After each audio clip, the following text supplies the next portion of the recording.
Donald Trump represented extremism that threatens the very foundations of our republic.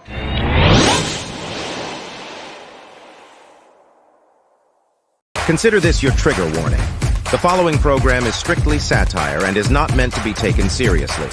So don't get all butthurt, you liberal snowflakes, just because we skewer your sacred cows and expose all your lies and hypocrisy. Truth hurts, and so does satire. So grab a drink, pull up a chair, and enjoy the show.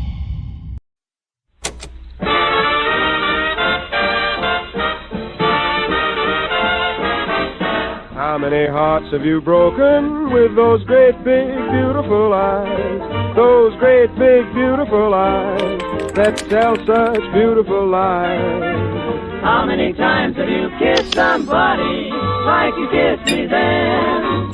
I don't. Good evening, ladies and gentlemen, and all ships at sea. We interrupt this broadcast to bring you an important message from the Prepared Mind Network.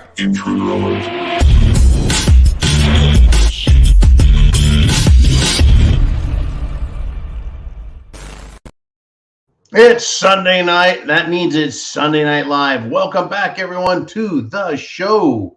This is the zoo where we get a little beverage. I mean, is it the end of the week and we're going to relax, or is it the start of the week and we need to get tuned up? Well, I'm going to submit to you it's a little bit of both. We've got a lot of stuff to talk about, folks. Get yourself wound up. Put in the key, turn it, get yourself rolling, because this week is going to be a firestorm, folks, whether it's Trump's arrest or banking failures, mutilating children or mutilating military. It is coming for us, folks, in a big, big way. And I want you guys to think about it, right? Think about it. Oh, but I've got one more message for the trolls. Attention, trolls. Any attempt to harm this channel will result in forcing YouTube to hand over your personal details for purposes of legal action against you. No more Mr. Nice John.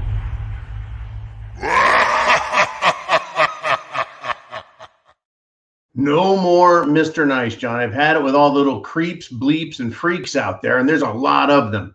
Let's get into it. Oh, bam. Any donation over $50 is going to buy me a Glenlivet 18. You guys can bring your own and drink as much as you want on your end of the channel. It's going to get a little crazy. It's going to get a little loud. It's going to be a lot of fun. It might be scary. This is the zoo where we bring YouTube and we combine it with the thepreparedmind.club, and we combine it with subscribestar.com. You can go to those channels, folks. Subscribestar.com, find the Prepared Mind, sign up for $2. Same with the thepreparedmind.club. But on Sunday, we're all here together. If you want to talk, if you have a question, a thought, a conspiracy theory, if you've got your own version of what satire is, a prediction, a look at the past, hit that super chat button, folks. Make a donation to the GTFB and SB fund. That's the Get the Fuck Back and Stay Back fund. And I'll read your question. We'll put it right here on the screen. We'll make you famous. Now, I need Chin Music to get his question in, because he's already made a nice, hefty donation. And we'll start with him. Oh, all right. And Chin Music starts off the show with a $55.56 super chat donation through Venmo. There it is, 556. Got the cherry off that bottle now. 556, my favorite caliber. Here's to you, Chin. Woo! And that, my friends, is how you start off a zoo. He says, hey, I'm old enough to remember when blowing a tranny was a sign of a car trouble. And Bill Clinton paid $850,000, folks, to make Paula Jones swallow her story, to silence her. Paula Jones got hush money. Somehow now it's a crime. Well, I'll tell you what. We're going to get right into this, and we're going to talk about it from all kinds of angles. If you want to talk about it, let's talk about it. If you've got a perspective, an angle, an opinion, a thought, We're going to go over it now. If we could, let's put chin music back up there, because he says a couple of things that are of interest to me. I think it'll be of interest to everybody. Yeah, it used to be a tranny was the transmission in your car, and you could blow a tranny if you've got too much horsepower. Now, I guess, blowing a tranny is something entirely different. What a world we're in. Now, let's stop at the word hush money. Yeah, Bill Clinton, folks, was accused of, well, sexual harassment, sexual assault, rape, and he also paid $850,000 to Paula Jones. Apparently, that's not a crime. Hush money, be quiet, go away. Why is that a crime? Well, it wasn't for Bill, but why is it a crime for Trump? Now, let's stop right there.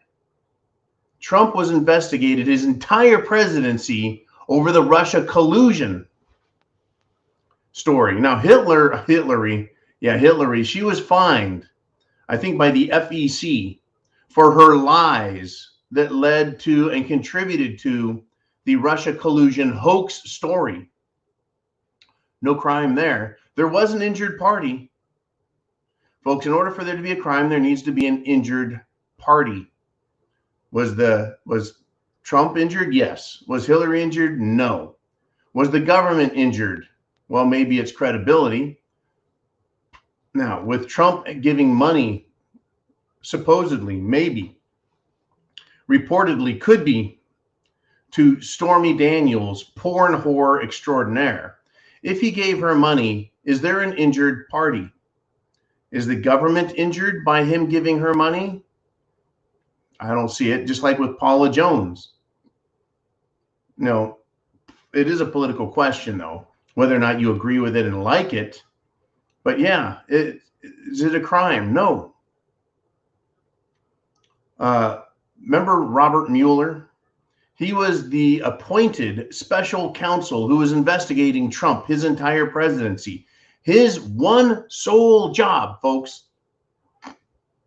Imagine if you were paid, I don't know what he was paid, $1 million. I have no clue, for 4 years to run an entire office full of attorneys, investigators, bribery specialists who are going to go out and offer money to anyone who has a credible story. 4 years. He could not come up with a crime. He had the hush money story, but couldn't do anything with it because it's not really a crime. He did nothing with it. But now, all of a sudden, it's a crime. They're threatening that they're going to arrest Trump. That arrest is imminent. Oh, yeah. I tell you what, we're going to have a lot of fun with this, folks. There's going to be a lot of fun with this.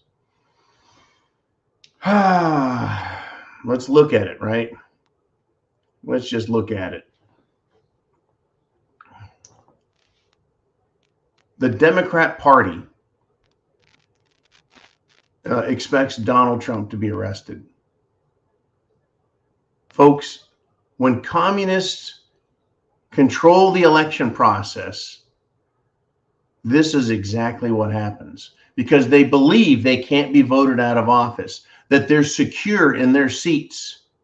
And so things can get very bad. Folks, elections aren't just about you having a say in what government does. It's about defanging and removing authority from government and government servants who call themselves officials and agents, right? They should be calling themselves government servants.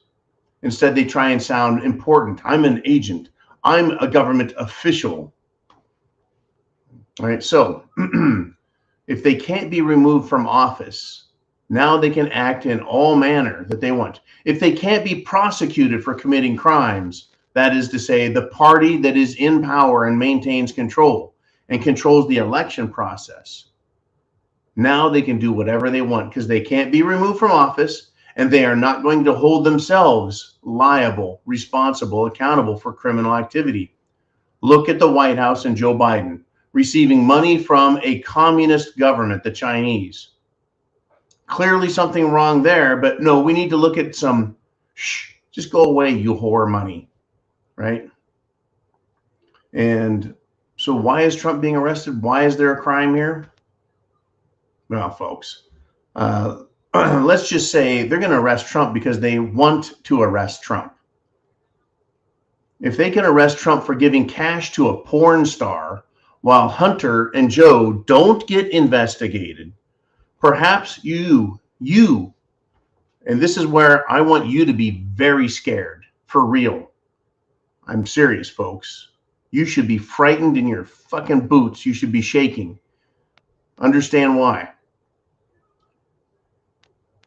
If Trump can be arrested for giving cash to someone else for whatever reason, and Hunter and Joe don't get investigated for the crimes they have committed that we're well aware of, you should take a hard look at what comes next.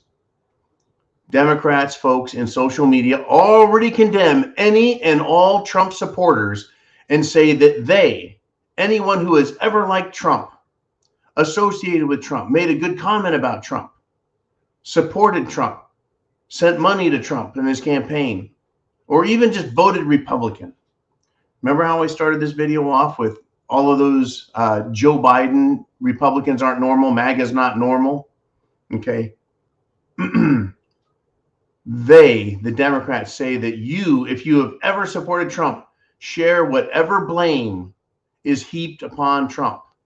Whatever crime he has committed, you have participated in it. And that you should also share in his punishments. The condemnation against him is equally yours for supporting him. I spent part of the weekend looking at this, folks, listening to what these fruitcakes online say. Democrats blaming you because Trump got into power, because someone voted for him and it wasn't them. Someone supported him, right? And all the damage that Trump did, and I'm still looking around for it, right, is your fault. It's your fault. So Trump can be prosecuted for mild to no crime situations. Biden can have not a few documents, but dozens of boxes of top secret documents in his house, in his office, at a school, in his garage, no problem. He's tied to Chinese bribery schemes, no problem. And his son weighs drugs for distribution in bags while sleeping with prostitutes, et cetera, et cetera, et cetera. No problem there. So if you share Trump's guilt and punishments, and that's what these Democrats believe out there on the street, in your neighborhood, folks, you don't have to search far. Even where I'm at in the deep South, these people are out there. In my 10-mile radius, here's me, 10-mile radius around me, there's Trump supporters that believe that I should share every penalty that Trump does. How do you think the Soviet communists, the Russians, killed 40 million of their own people? How do you think Chairman Mao of China killed 50 million of his own people? 50 million. Because they did not serve the agenda of the Communist Party. And they needed to set an example, and they needed someone to blame for all the problems that were going on, and they did. And the punishment was death. So if you share, folks, Trump's guilt, then you share his punishment. You are in immediate peril, just like I am.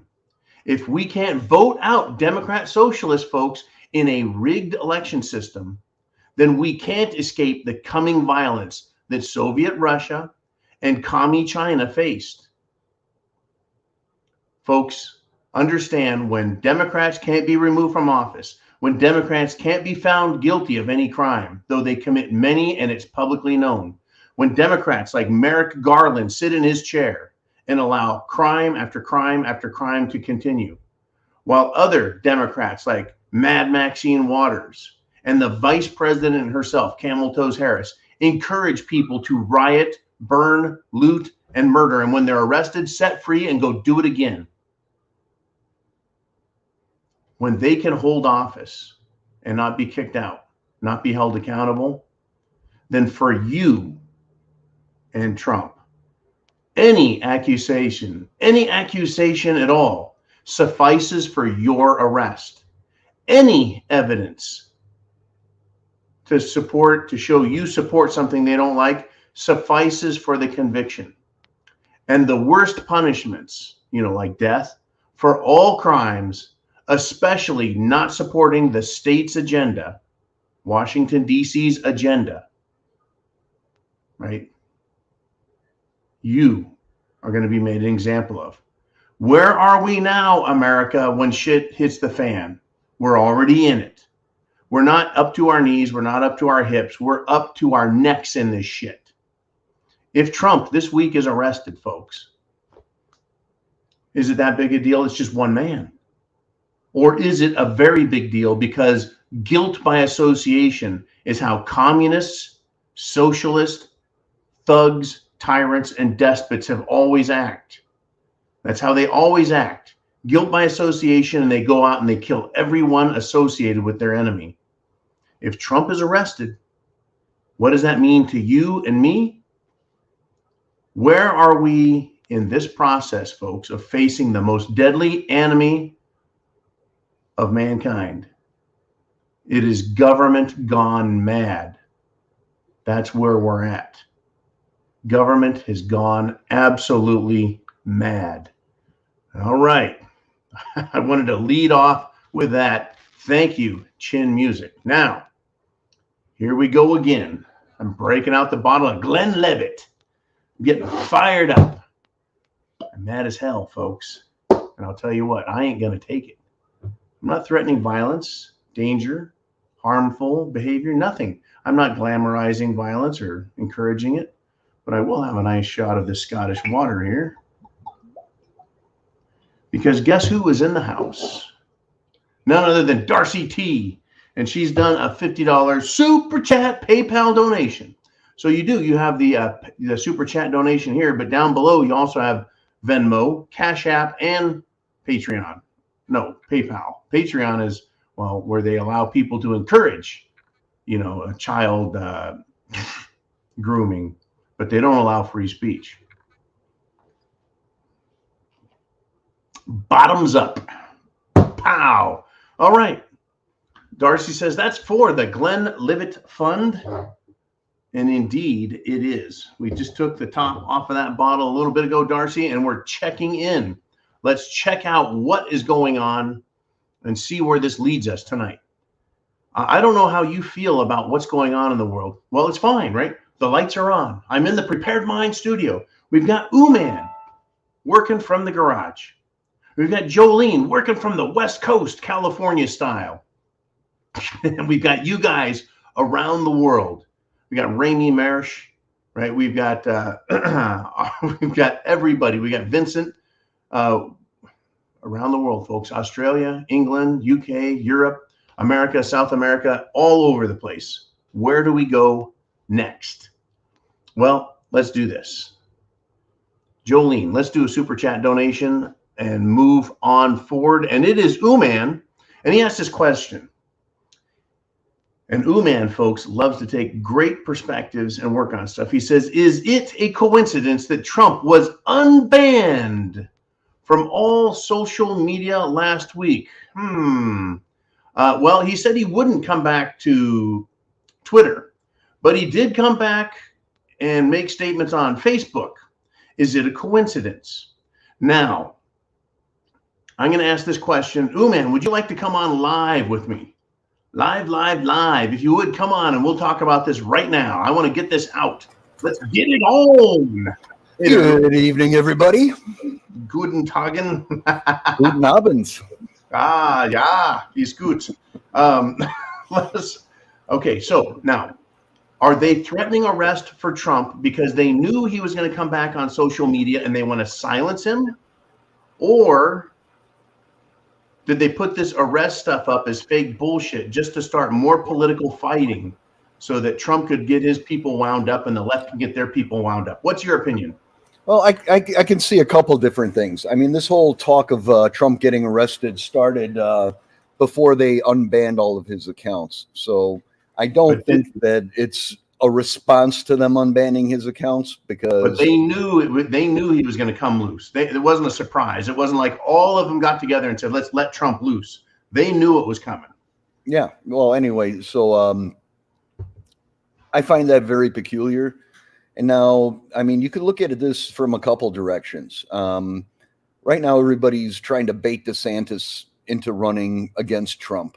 Right. And that will cause one hell of a rift, a bigger rift than already exists in the GOP. Right. And if they can knock one of them out, that eliminates one of the future problems for them. And, if then say for some chance DeSantis wins the primary and Trump then decides to run as an independent, that splits it up and guarantees Democrats a victory in next round of elections. Well, we're quite a ways away from the actual campaign, so I know we're spilling a lot of ink way upriver. It's only a year and a half, man. It's only a year. I know. I hear you. Now, DeSantis isn't saying anything about the arrest, and so some media is trying to make hay with that and say, "Oh, the Trump supporters don't like that." Well, yes, and then there's also the issue of, since this is not a federal warrant that they're claiming he's going to get arrested on, they're saying that this is a charge coming out of New York. Correct. Okay, and it's a misdemeanor charge. Now, they could cause, there could be further chaos caused in that whole thing by, say, DeSantis says, yeah, okay, go ahead and extradite him. Or he could say, we're not extraditing him for this bullshit. Go pound sand, New York. Right. So there's all kinds of potential chaos and problems that could come out of this whole situation. And no matter what it is, it benefits the Democrats. You could take that perspective. I'll let you do that. And then I could also say this does nothing but benefit Trump, right? I believe he loves the P.T. Barnum philosophy, oh man. And that is that any publicity is good publicity. He's on the TV, they're talking about him. It is triggering the leftist screwballs, and it's inflaming and incensing his own people. I read some political commentary that if they arrest him, it guarantees that he wins the nomination and probably the election, because there'll be so many people out there to vote in a vengeance vote against the Democrats for this nonsense. Yeah, no, I get that perspective as well. Right. I mean, that will definitely, anybody who is as much as mediocre on him is going to become that much more hardened and inspired to get out there. But is it too early? I mean, you know what I always say about the whole 72-hour news cycle stuff. Everything's forgotten in 3 days. Now we're a year and a half out from elections. Is this too far? I mean, geez, people have already, for the most part, forgotten about the whole coronavirus crap. Yeah, I think this is a mouse fart on the dark side of Mars concerning the election. It's so far away, everyone's going to forget. They can be reminded. They can be reminded, but it's so far away. I don't think it affects the election. No, it's not going to energize all the voters again in 18 months to come out and say, oh, well, remember when they did this and they arrested him? And then, it turns out to be crap, and then he doesn't go to jail, and all the Democrats are sad that it didn't happen again. And everybody else is going to sit there and go, well, this is just more bullshit. Right. If they want to see him, I mean, maybe you and I and people in the Prepared Mind Network, we got mad. We got frustrated with the election. But when the Democrats lost, they are literally fucking crying like babies, sobbing, going to, safe spaces and hugging teddy bears. They lose their shit. They did 4 years of absolutely everything they could to stifle anything the man could do. Now, we're having some conversations in the chat here before I came on, and I like a lot of stuff Trump did, but I also criticize a lot of stuff Trump did. And I question whether or not he's in the club. And then when I get comments like, how, it's very disturbing that you question or insult our great President Trump, that's just somebody that's not thinking. You know, none of us know the truth. You know, none of us are in the club. None of us have super secret squirrel inside information about what goes on in the background with all this politics stuff. And I tend to, based on what I saw over the 4 years with all the swamp creatures that he kept putting into office, not firing the guys that weren't doing their jobs, and all the things that he flip-flopped on, like not pushing hard enough to get the wall done and immigration and all these other things, you know. They're not biggest one, not doing something and pushing something to fix the voting system. Right. You know, there's so many things I think he missed opportunities on or didn't take action on that makes me question, hey, is he really this great guy that he tells everybody he is? Is he really the champion of the people? Or is this just another game they're playing with us, that they give us a little rope and then they tug it in, you know, the 1 step forward, 3 steps back thing, you know? Well, we like you're saying, we can't know. All we can do is look at the evidence and gauge it and judge it by what it is. Did Trump, was he continually hamstrung? Was he, you know, was he stabbed in the back continuously? Yeah, I mean, the first 2 years, he had the Republicans had control of both House and Senate, and they got nothing done. Right. And we got all the rhinos there doing the stifling, which are basically just Democrats running as Republicans. So, Correct. yeah, I mean. So can we blame Trump for that? That he finds himself surrounded in Congress and in his White House, the administration itself, surrounded by the enemy. I mean, he doesn't have just one Judas, he's got dozens. I mean, what does a man do when you turn around and you're like, holy fuck, I'm surrounded by people that hate me and want to kill me? Well, all the Democrats seem to think that they could just write executive orders, so fight fire with fire.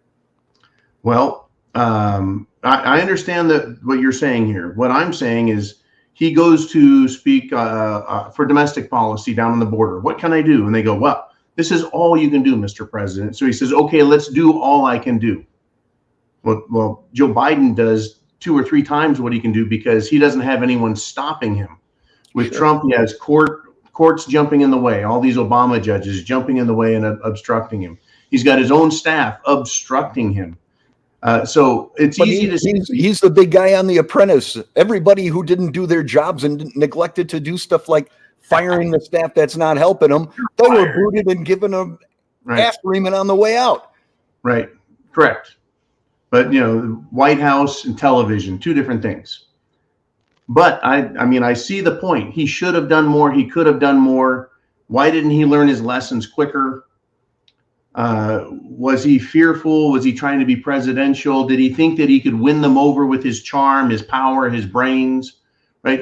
In every one of those instances, I've fallen prey to that in my life, just in my little things I do. I figured I could convince someone I'm right. I could charm them. I could intimidate them. I could whatever it takes. But he's not that guy. These people are so dedicated to destroying America that, you know, Trump, I think, was rendered impotent. Because that's what the evidence shows. He was impotent. He could not get it all done. He tried. I agree to a large extent, but then there were a lot of things that he didn't do. Like, he didn't drain the swamp. He just kept hiring the swamp, and the swamp wasn't doing what he was doing. He should have cleared out every top level position that he could possibly clear out and replaced them with new people that would support it.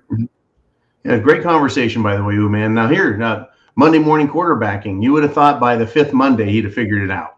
You would have thought, yeah. You would have thought. But now he says, all right. He says, Bill Barr, I just got rid of Jeff Sessions, right? I got him to resign after him saying, I'll resign. He never resigns. Then Jeff Sessions finally fucking resigns.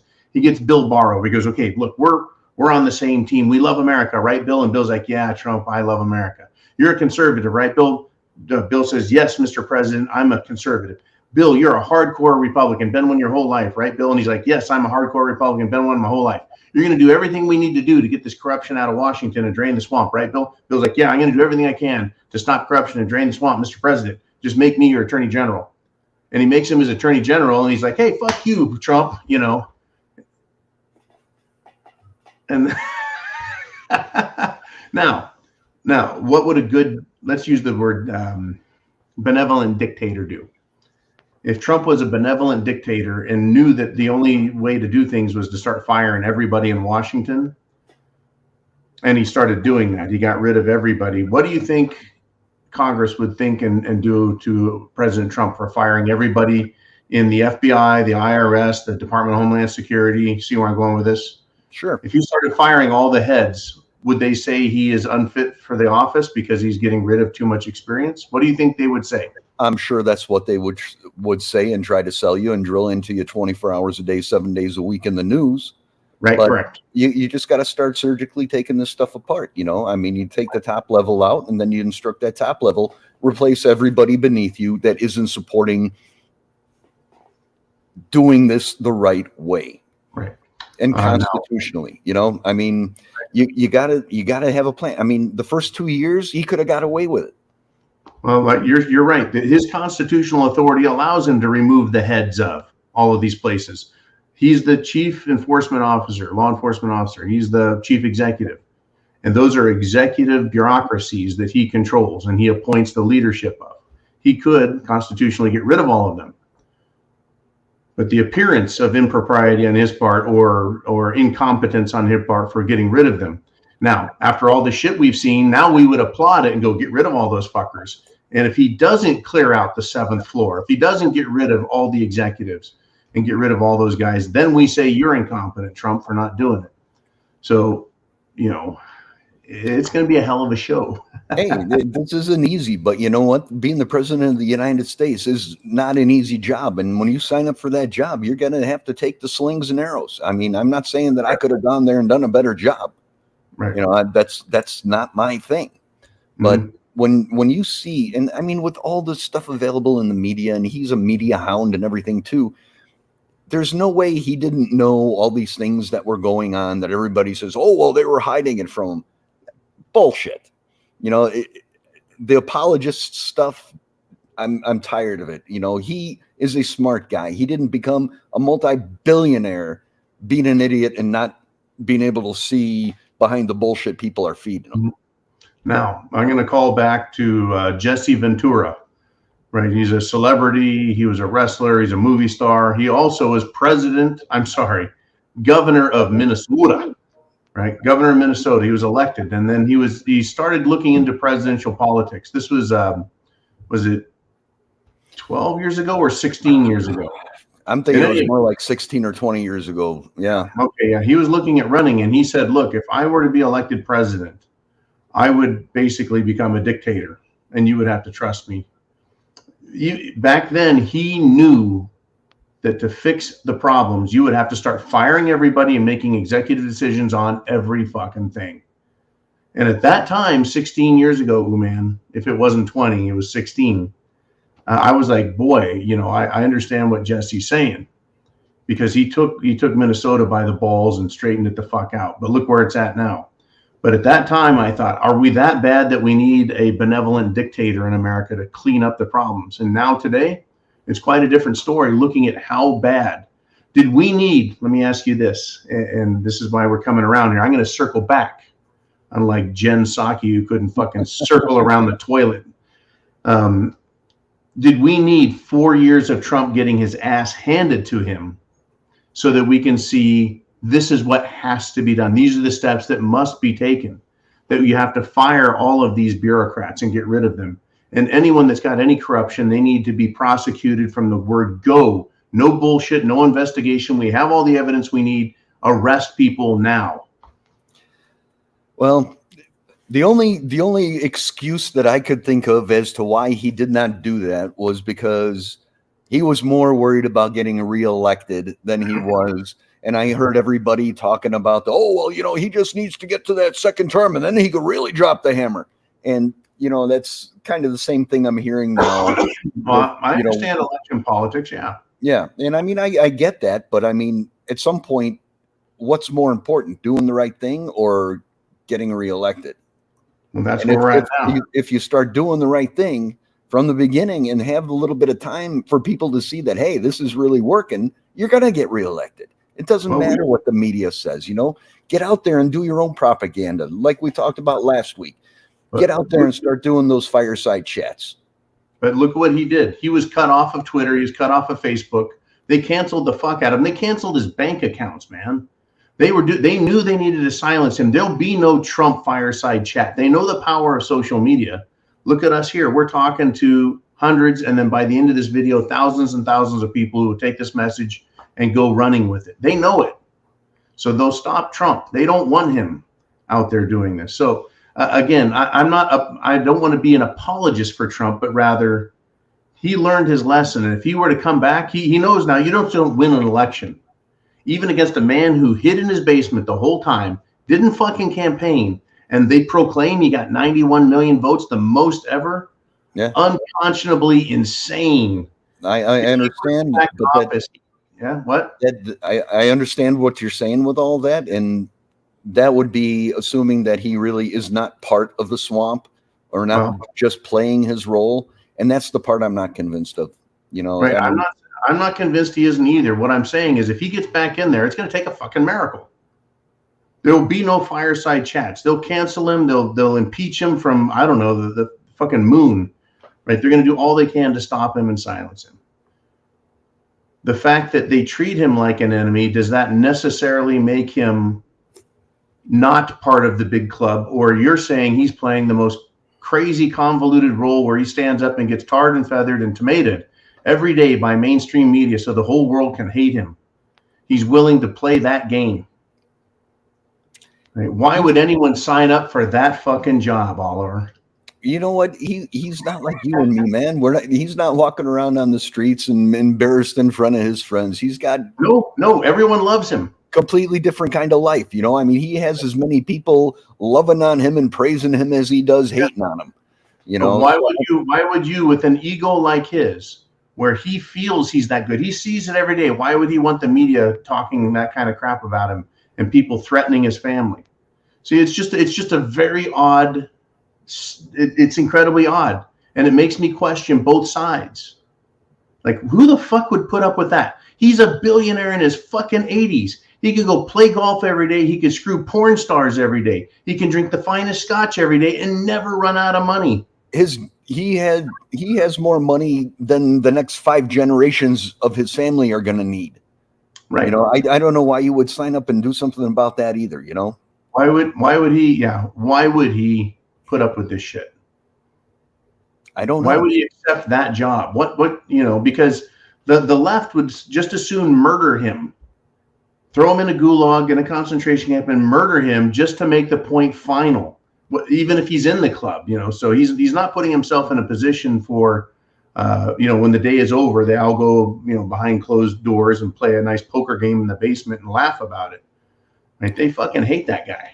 Well, we talked about it before as well, where it's like, okay, maybe, you know, it's not just one club we're talking about.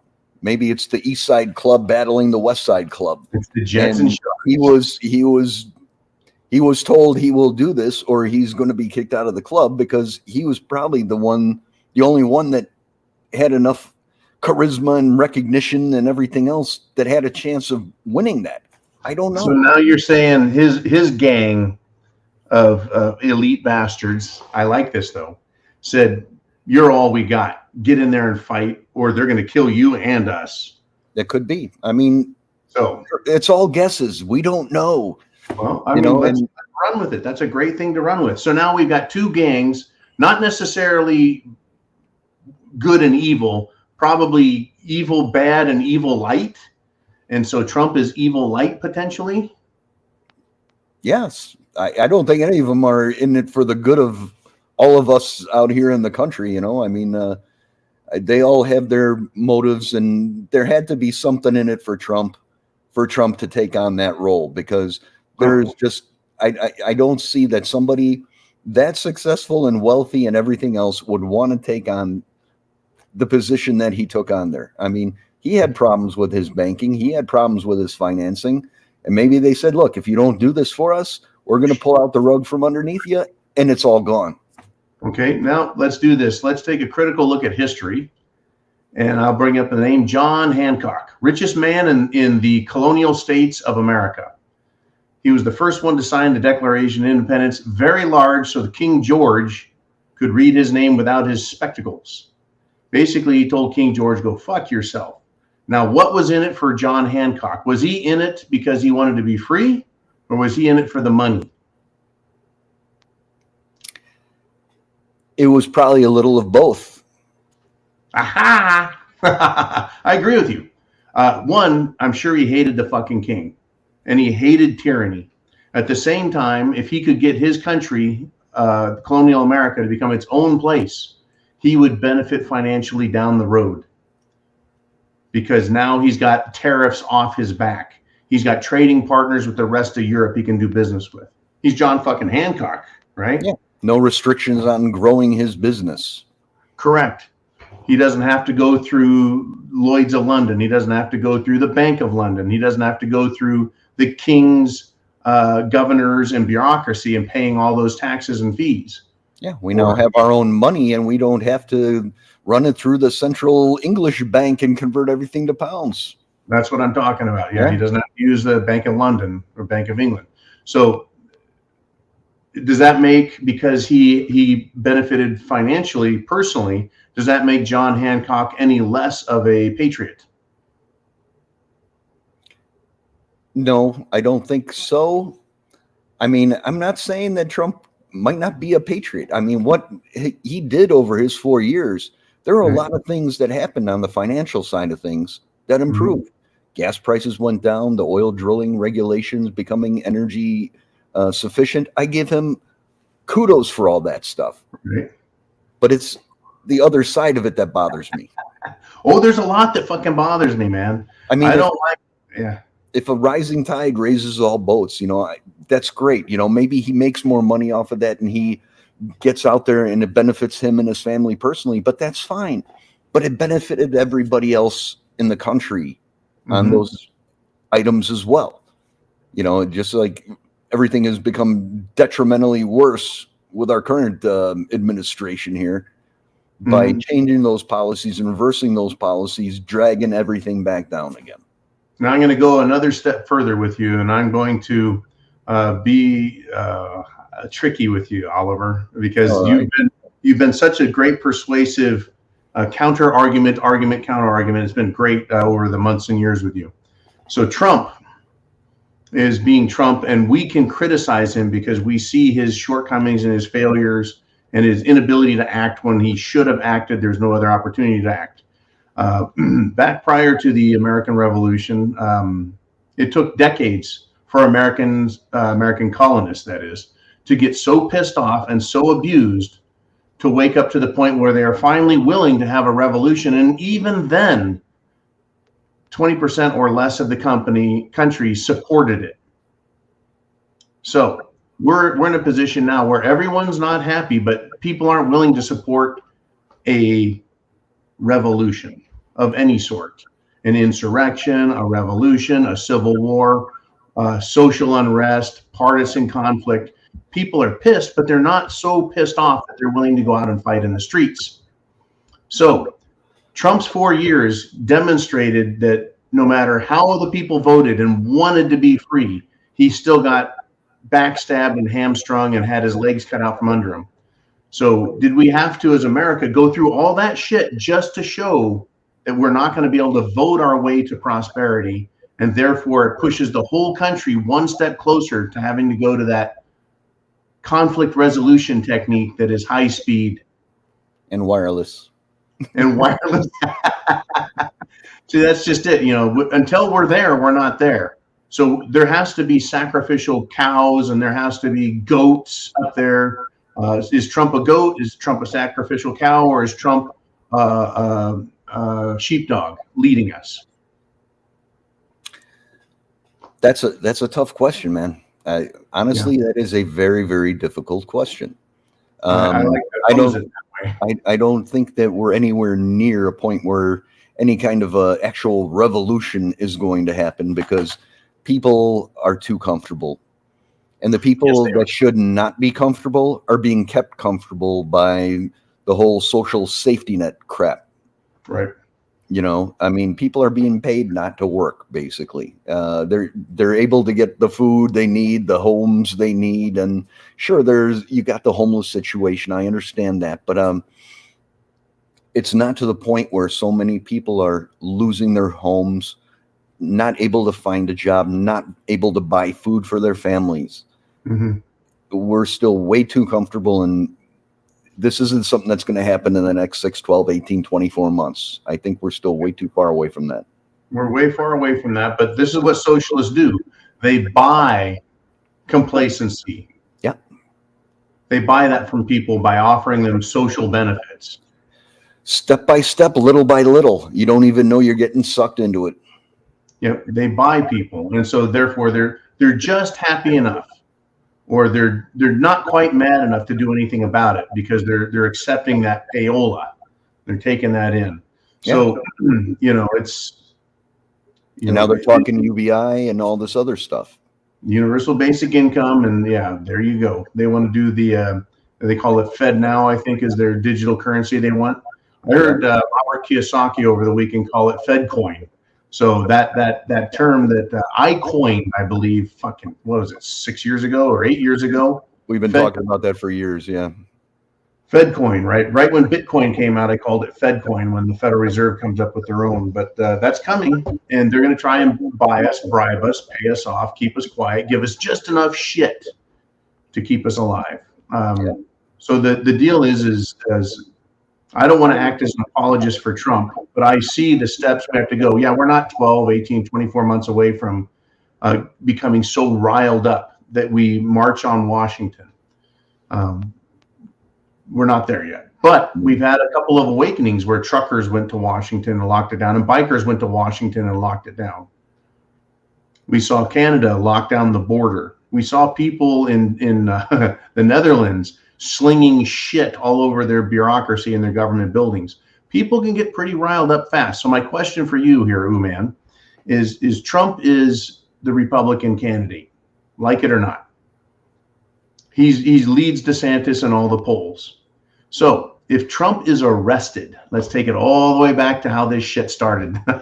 If Trump is arrested, Oliver, what percentage of Republicans are going to lose their fucking minds and threaten all manner of stupid, even though we know they won't get off their fucking couch and do anything? What percentage are going to be level 9 pissed off? I think maybe 10% at this point. 10% of Republicans is 55% of the total population.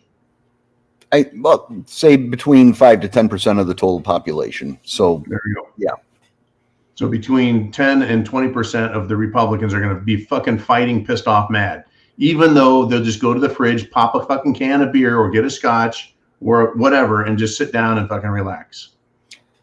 We've had the conversation regarding the extremist thing many times. I mean, you got the 10% on both sides, which do all the screaming and are the loudest, and the 80% in the middle, they really don't give a shit. They just want to live their lives and, right.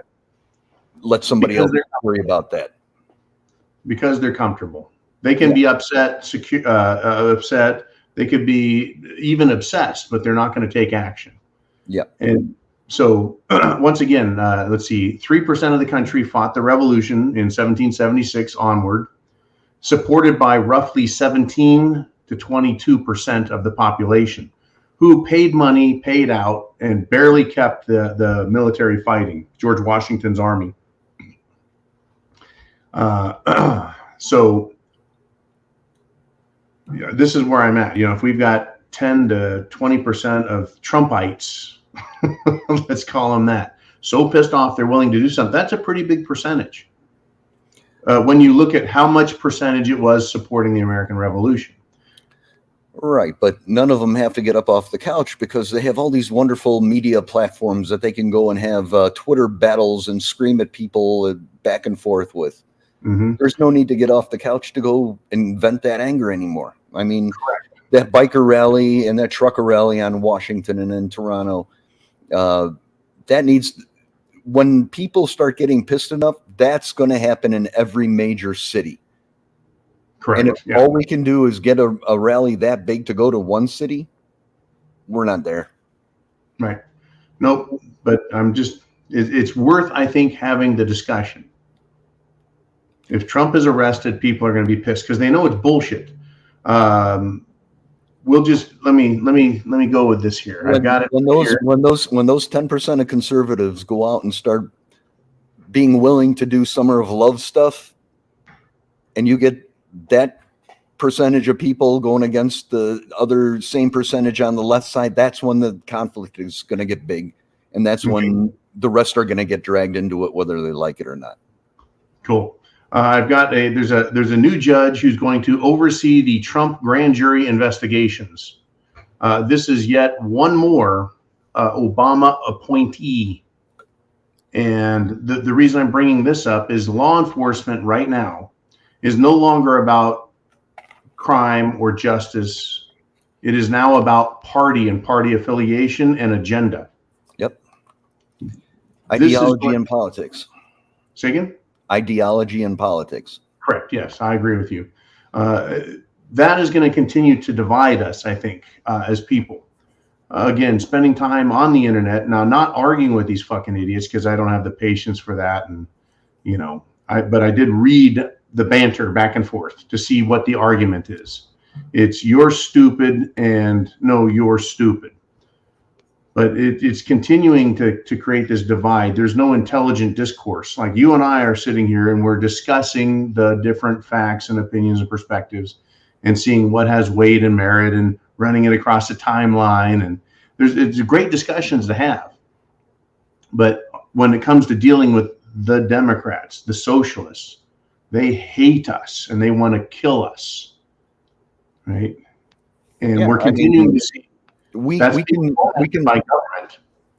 throw logical logic and reasoning at each other, and sometimes we don't change each other's minds, sometimes we do. But if they can't convince you or just agree to disagree, then all of a sudden they're not right because you're a racist or you're a homophobe or you're a transphobe or you're a whatever. The problem isn't say you're the Republican and I'm the Democrat, and we're having this argument, and I say you're a fascist piece of shit for supporting Trump, and you need to be shot, right? And so you're like, well, that doesn't have anything to do with anything, and I'll never see you because you're on the internet. But here we have a judge in a real case. This is not little people on this level. This is government taking action against real citizens. And just like the January 6th political prisoners, and they're political prisoners. I mean, who gets arrested for trespassing and parading and held in jail for 18 to 24 months? Only these people. So now we're seeing a government taking act using its authority and power and acting the way these partisans would on the street who don't have any power.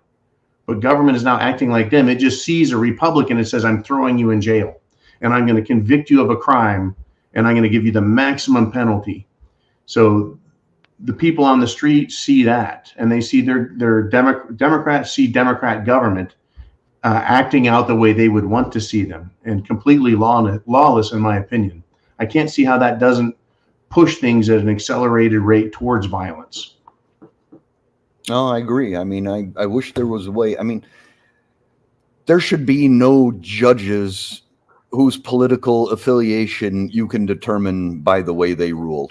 The laws are written very clearly, and they need to be followed very clearly. And all this minutia that they've thrown at us with changing definitions of words and how well it needs to be interpreted differently. It needs to be very simple language, very straightforward that everybody can understand, and you can't twist it.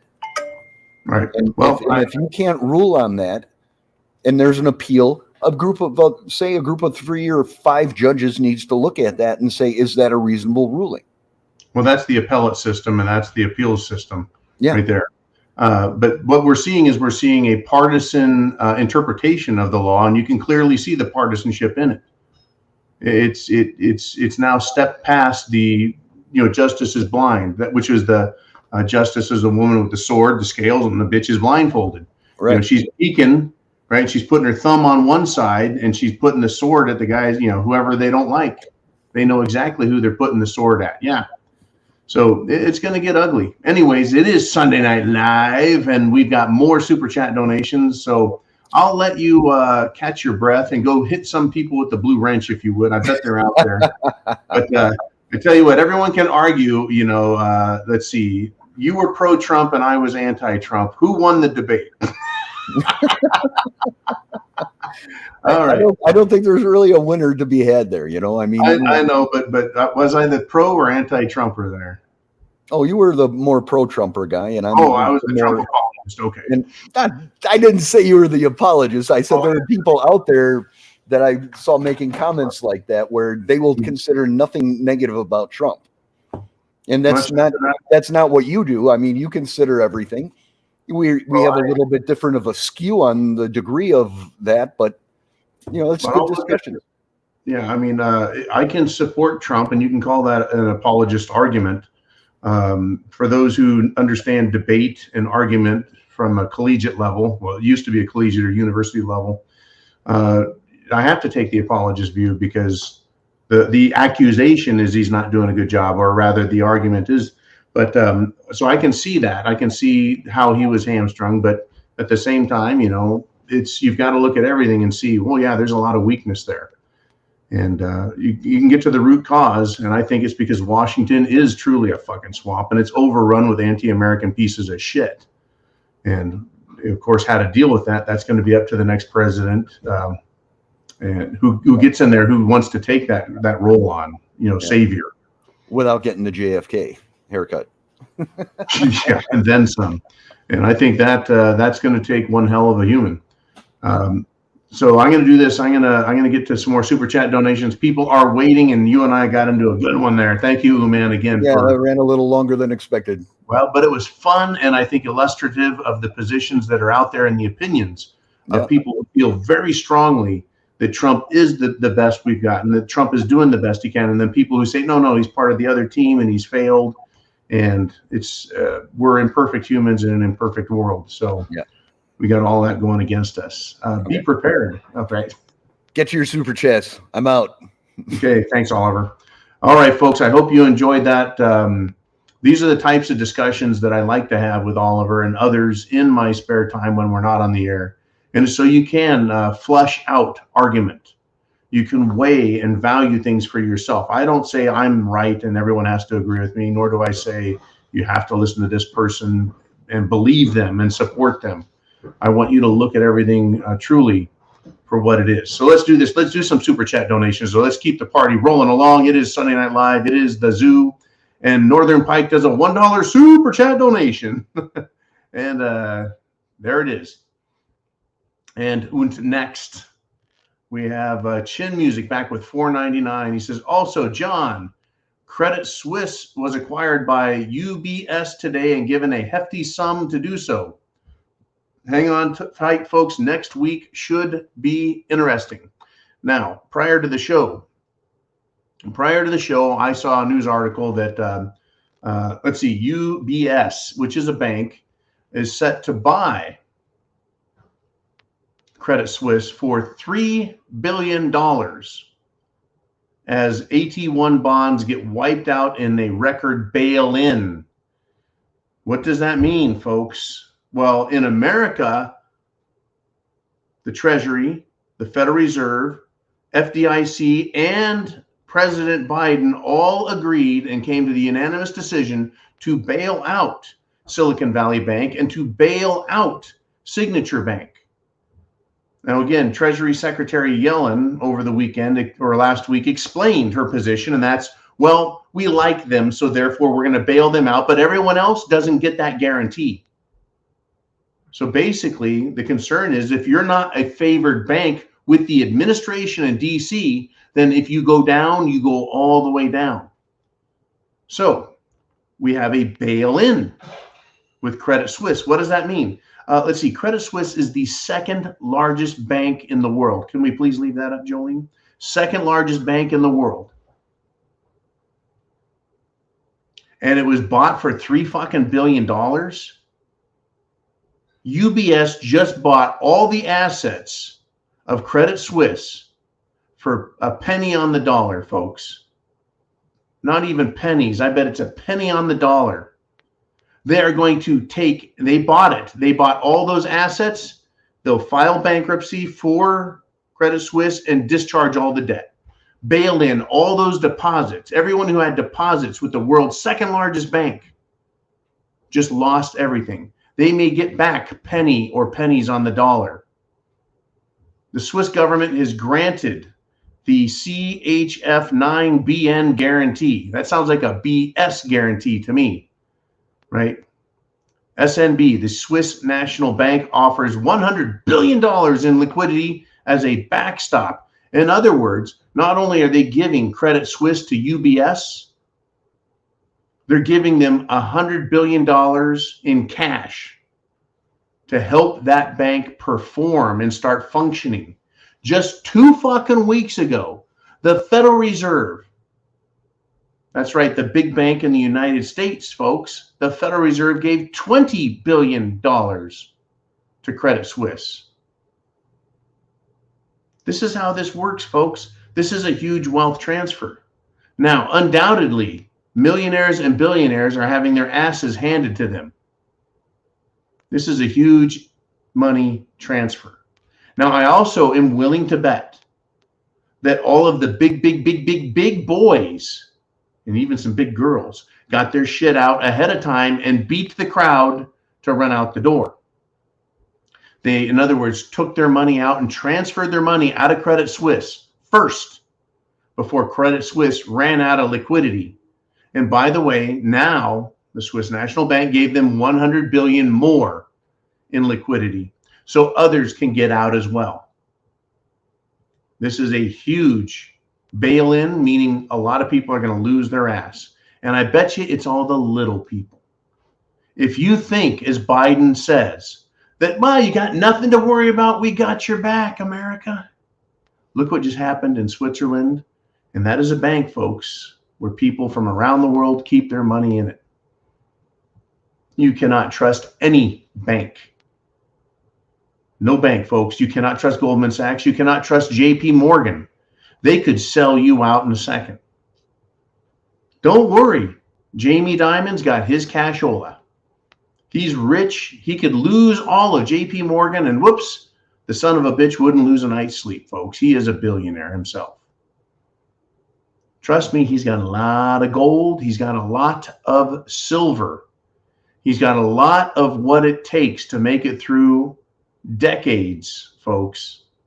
Decades of depression if it came to be that bad.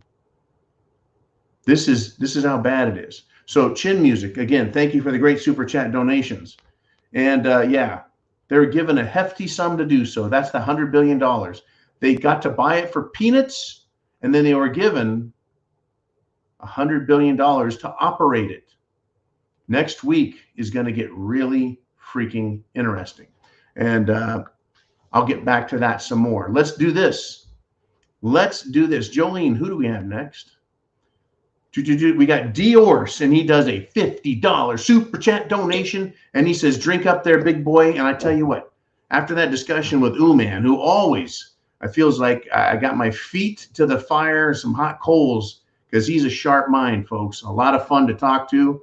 So I could use this here drink. Diorce, thank you, sir. Prost. Whoa! Yeah. That is, man, you got to love the Glenlivet 18, folks.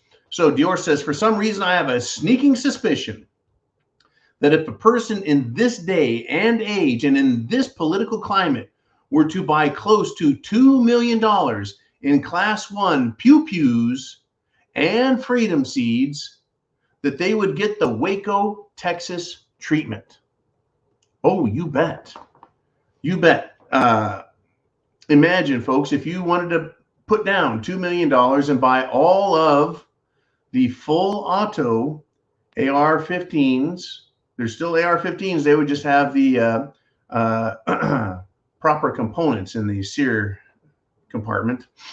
Yeah, because you can do that.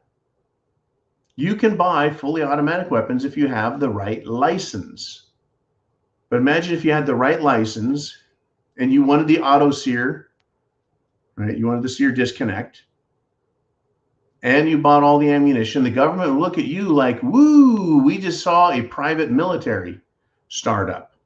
And you might get the Waco, Texas treatment. Now, what is the Waco, Texas treatment? For those who don't know, in the early 90s, there was a separatist-minded religious cult called the Branch Davidians, and their compound was down in Waco, Texas. And they felt that at that time they were getting close to the end of times. And so they felt that they needed pew-pews and freedom seeds. And the FBI and the ATF were busy watching them and also encouraging them to commit crimes, just as they do today. They're not reinventing that wheel at all, folks. That wheel spins and we keep hitting the same spoke on every rotation. It's the same freaking game every time. So yeah, they decided they would exaggerate the crimes that were being committed and then use that as justification to do a no-knock, full auto raid with helicopter gun support on Waco, and ultimately everyone died. A fiery cyanide gas death, sadly. So yeah, if you were to buy $2 billion Dior's, I bet you would get an awful lot of attention and you just might get a Waco-style greeting. But hey, that's tyranny, right? You can expect that. All right, Dior's, thanks for that drink. It was very satisfying. Got me fired up again. Jolene, who do we have next? We got T96 with a $5 super chat donation. Been a little while since I've seen you, T. Good to have you back. And he says this: they will throw you in jail and killed for my name. America is free, God country. Let me try that again. They will throw you in jail and killed for my name. America is free country. God is free will. Say, God is free will. Satan is full control government once you depend it. There we go. I got it. America is free. Look out, folks. God's government is a free government. Satan or evil, that government is about full control. And it wants you dependent on them. Yeah, they'll throw us in jail. They can kill you. Look what's happening with the January 6th defendants. Trespassing, parading. In the media, they called it insurrection, but in court, they're charging them with parading and trespassing. I'll never go to Washington, D.C., folks.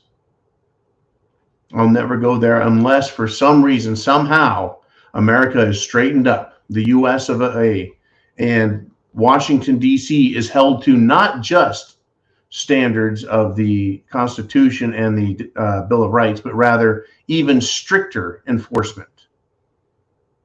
Of all places, folks, the Constitution is ignored the most in Washington, D.C. because of Article 1, Section 8, Clause 17 of the Constitution that says, well, they exercise exclusive jurisdiction there.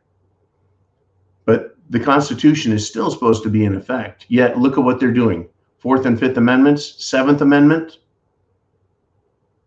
right? Cruel and unusual punishment. Unfucking believable. Believe it. This is where we're at. Are we ready to revolt? Are we ready to have a civil war? Are we ready to fight in the streets? No, of course not. But we're closer today than we were a year ago. And threatening to arrest Trump, that's just going to piss people off. That's going to be like pouring more gasoline on a fire that's already, shall we say, singeing the hairs on everyone's nutsacks. All right. Thank you, T96. Jolene, who do we want to put up next? We've got Crazy Uncle with a $5 super chat donation. Hit that super chat donation. Ask your question. I will make you famous. He says, prepper tip.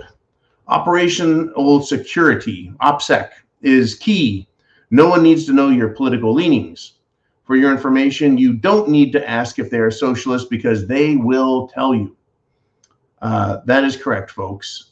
In a nasty event, in a nasty SHTF, power out, fuel out, food out type event, things will get stupid and you won't have to proclaim yourself a patriot. And they won't have to proclaim themselves the enemies of freedom for you to know who they are. You'll see by their actions. And they just probably will come out and tell you right away, it's for the community. We need all the food gathered. Give us your food because it's for the community. Right there is your communist tell, right? You're playing poker, right? And someone has a tell, right? Their eye twitches.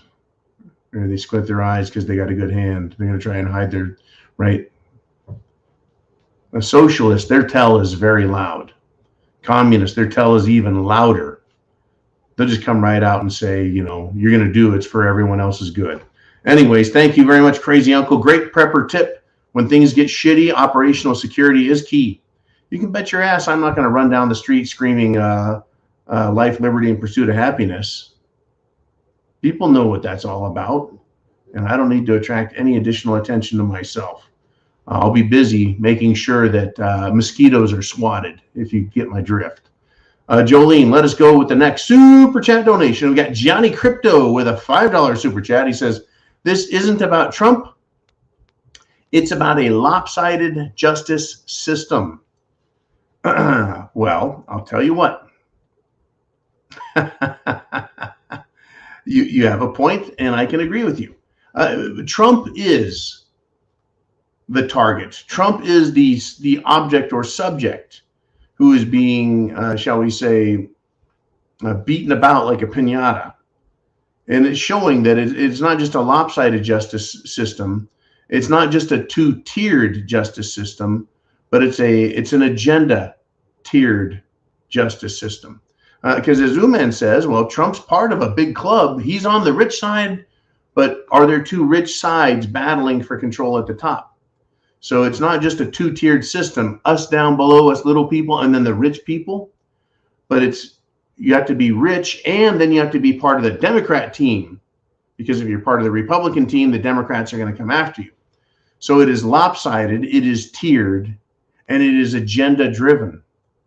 None of which bodes well for us, because whether or not we're on the correct side, whatever side you think is correct, we're on the lower tier.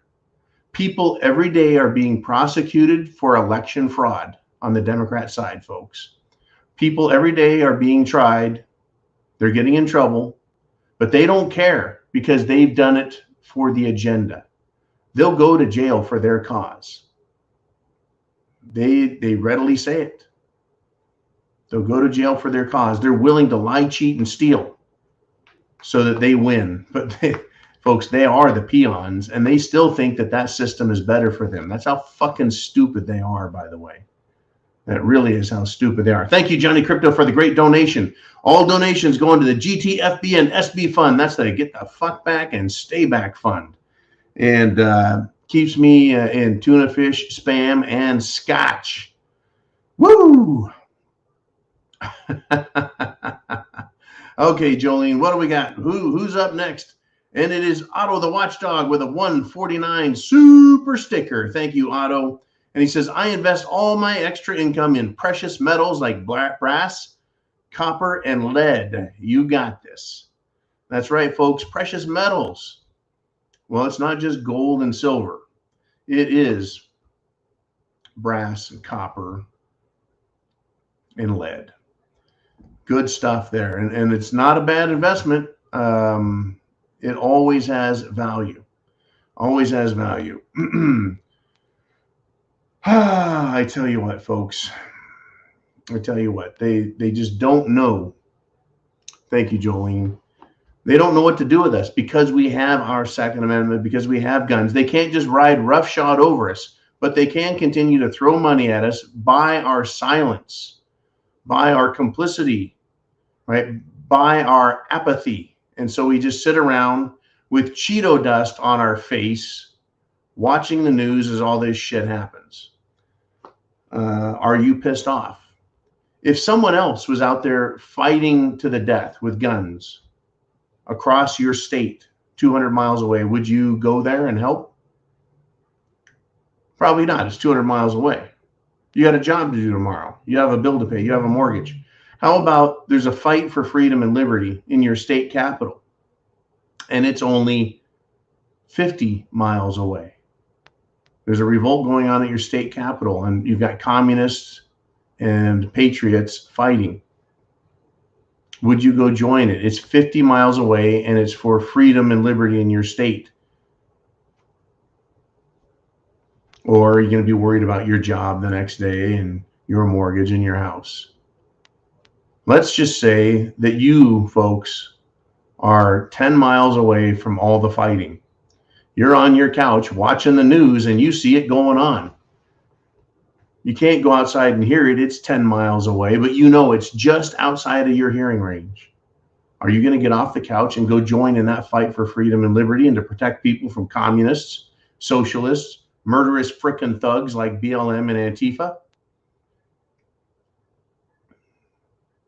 Or are you just asking for trouble?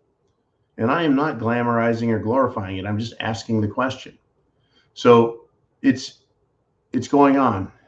You're at your house, you're standing on the front porch out on the lawn, and you hear it. You hear the distant, faint sound of gunshots.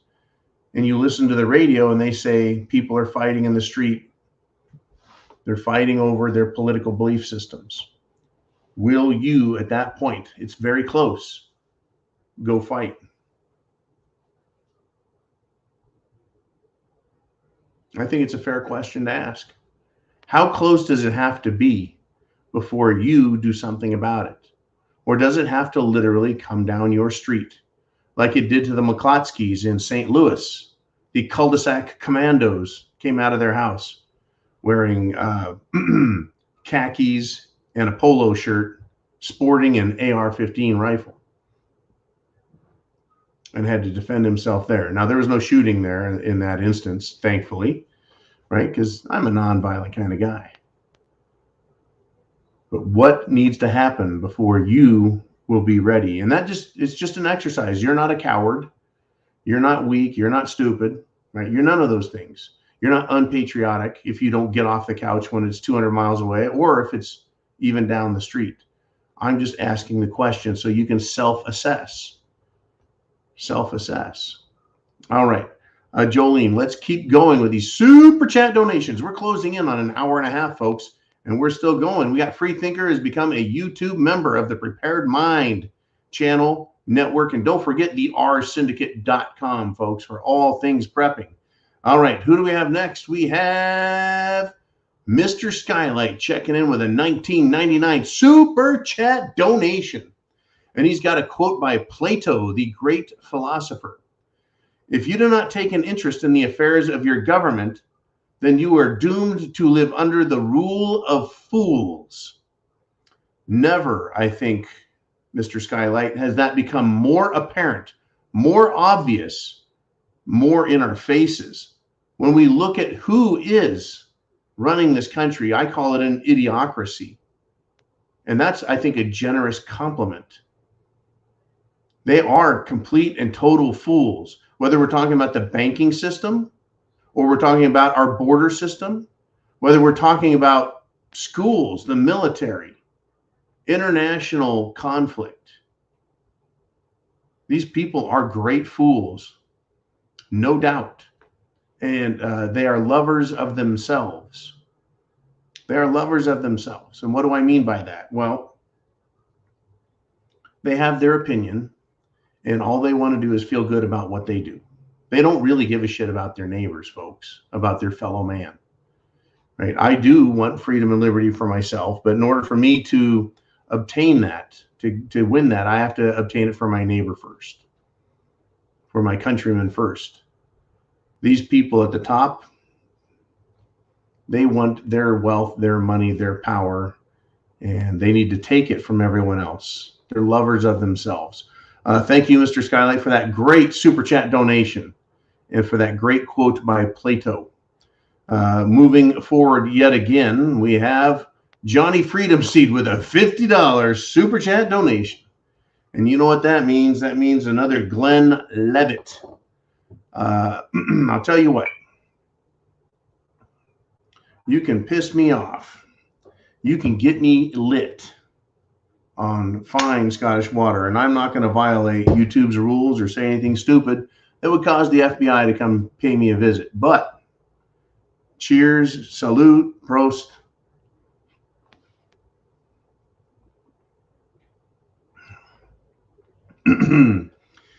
It will keep me fired up. I tell you what, Johnny Freedom has to say. He says, if I was told that this is where we would be 30 years ago, I'd never believed it. Keep preparing, and as always, Semper Fi, brother. And Semper Fi to you, Johnny Freedom Seed. Here's the deal, folks. 40 years ago, 40 freaking years ago, was about when I started paying attention. I was, in the range of 12 years old, 13 years old, 14 years old. I started prepping back then, if you will. We're putting together survival gear. And I thought, this country's going to hell in a handbasket because these people are stupid. And I said that back as a kid in the 1980s. And I did not think we would ever get this bad and that the people would accept it, that the people would live under such tyrannical stupidity. Yet here we are. I'd have never believed it would get this bad before the people would stand up and say, no more of this shit. Yet there is not. And I think there needs to be a fix. You have the Declaration of Independence, and it lines out all of the things that King George did that justified the revolt, the revolution. I think that there needs to be, and when we go through this process again, a series of check boxes. There's 10 things that government can do wrong, and you only need to get 4 of them before the people can revolt.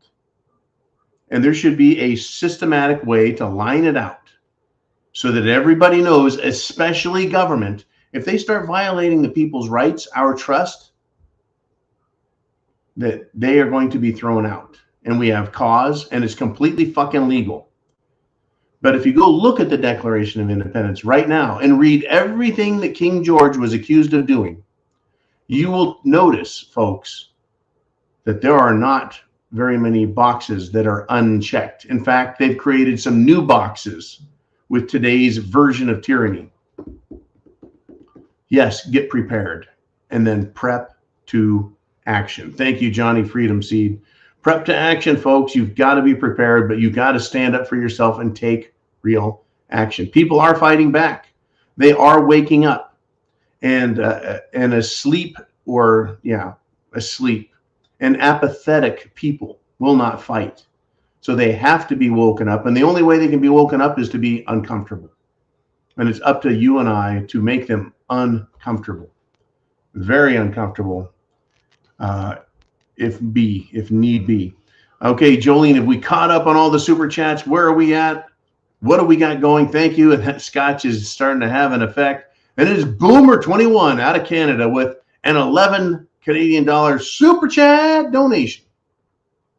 He said, this could very well lead to the collapse of many or all small banks, just like the collapse of small businesses during Cerveza bug. In short, many bank runs ahead. And I'm glad you touched on this topic, folks, and especially you, Mr. Boomer. Here it is. Today, over the weekend, an economic study came out. And what did it say? Well, banking SHTF is underway. It came out and said 186 banks within the United States of America are at risk of insolvency issues. And they may collapse just like Silicon Valley, just like Signature, just like Credit Suisse. So how is that possible? How can every bank collapse? Well, people withdraw their funds. Banks do not keep money on reserve. There are no more reserve requirements. Thank you, Joe Biden. Thank you, socialist idiot Joe Biden. They don't have a banking reserve, a cash reserve requirement. So in other words, banks are insolvent. They don't have any cash. You go to the bank and say, I would like $1 million that I have on deposit given back to me right now. The bank says, we don't have that kind of cash. In fact, we can't even write you a cashier's check because we don't have that cash, not just in our bank vault, but back at the bank clearinghouse, the big vault. They don't have the cash because every penny they make in the form of a deposit, it's a loan that you make to them. When you give them your money, you're like, take my money. And they're like, we'll take your money. Thanks for the loan. And then they send that money. Where does it go? Whether it's a check or cash, that money is instantly invested in, you guessed it, treasury bills, which are guaranteed by the government. That's right, they're guaranteed by the government. There's one problem here, though, folks. There's short-term, mid-term, and long-term bonds. You buy a bond today for X amount of dollars, but you have to wait till it matures. So is it a 6-month bond, a 12-month, a 24-month? If you cash it in early, guess what? You paid this much for it. And if you cash it in early, you get this much for it. So the bank, in order to get cash to pay you out for closing your account or calling in your loan that you made to the bank for half a fucking percent interest, you call in that money. In order to satisfy that, they take a loss and start selling bonds. Pretty soon they're out of bonds and they have not enough cash. So a bank run, people going to the bank, they may just run there, going to the bank and taking the cash out, asking for cashier's checks, is forcing that bank into bankruptcy. They're insolvent. Then they sell what assets they have, bonds, mortgage notes. They sell everything they have, and then they go under. They collapse. Banks are in trouble. This week could be an incredible firestorm, or they could keep things as quiet as possible. Now Credit Suisse is going to be backed by, right, the Bank of Switzerland, the Switzerland National Bank, whatever fucking bank they've got there, right? They're going to give lots of cash to USB to make Credit Suisse look like it's functioning. It was a bail-in on the creditors, and it's a bailout for USB so that they can operate Credit Suisse. In America here, 186 banks, huh? Okay, 186 banks are in trouble, at risk of insolvency, collapse, failure. Will the United States government backstop them? Will they say, we've got all this cash sitting right here? Remember what they called that back in 2008? It was TARP, Troubled Asset Recovery Program. They wanted to make sure there was enough capital out there, so they just printed a bunch of money. Blank checks for everyone. There's no blank checks for you. If the government ever gives you a fucking check, they want you to pay it back. Remember that Cerveza bug handout money? Yeah, right. Anyways, you are correct, Boomer. Bank runs ahead. There is going to be some serious shit. I hope you've got your waders on and that you're buckled up tight, because it's going to get ugly.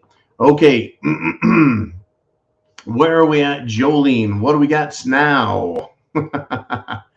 We are at, folks, an hour and a half, and now we got Bullish Paul McCartney with a 556 super chat donation. And he says this: Trump arrest, another distraction and or possible false flag event. I say it's all of those things, Bullish. I say it is a distraction. I say it is a false flag potential. I say it is part of the game that's being played. Do you think for a second that Biden's bosses, Biden's puppet masters, don't know what to expect if Trump gets arrested? On their side, they're like, okay, we arrest Trump. Trump's side is going to respond with this. And then our side is going to respond with that. And then the Trump side is going to respond with this.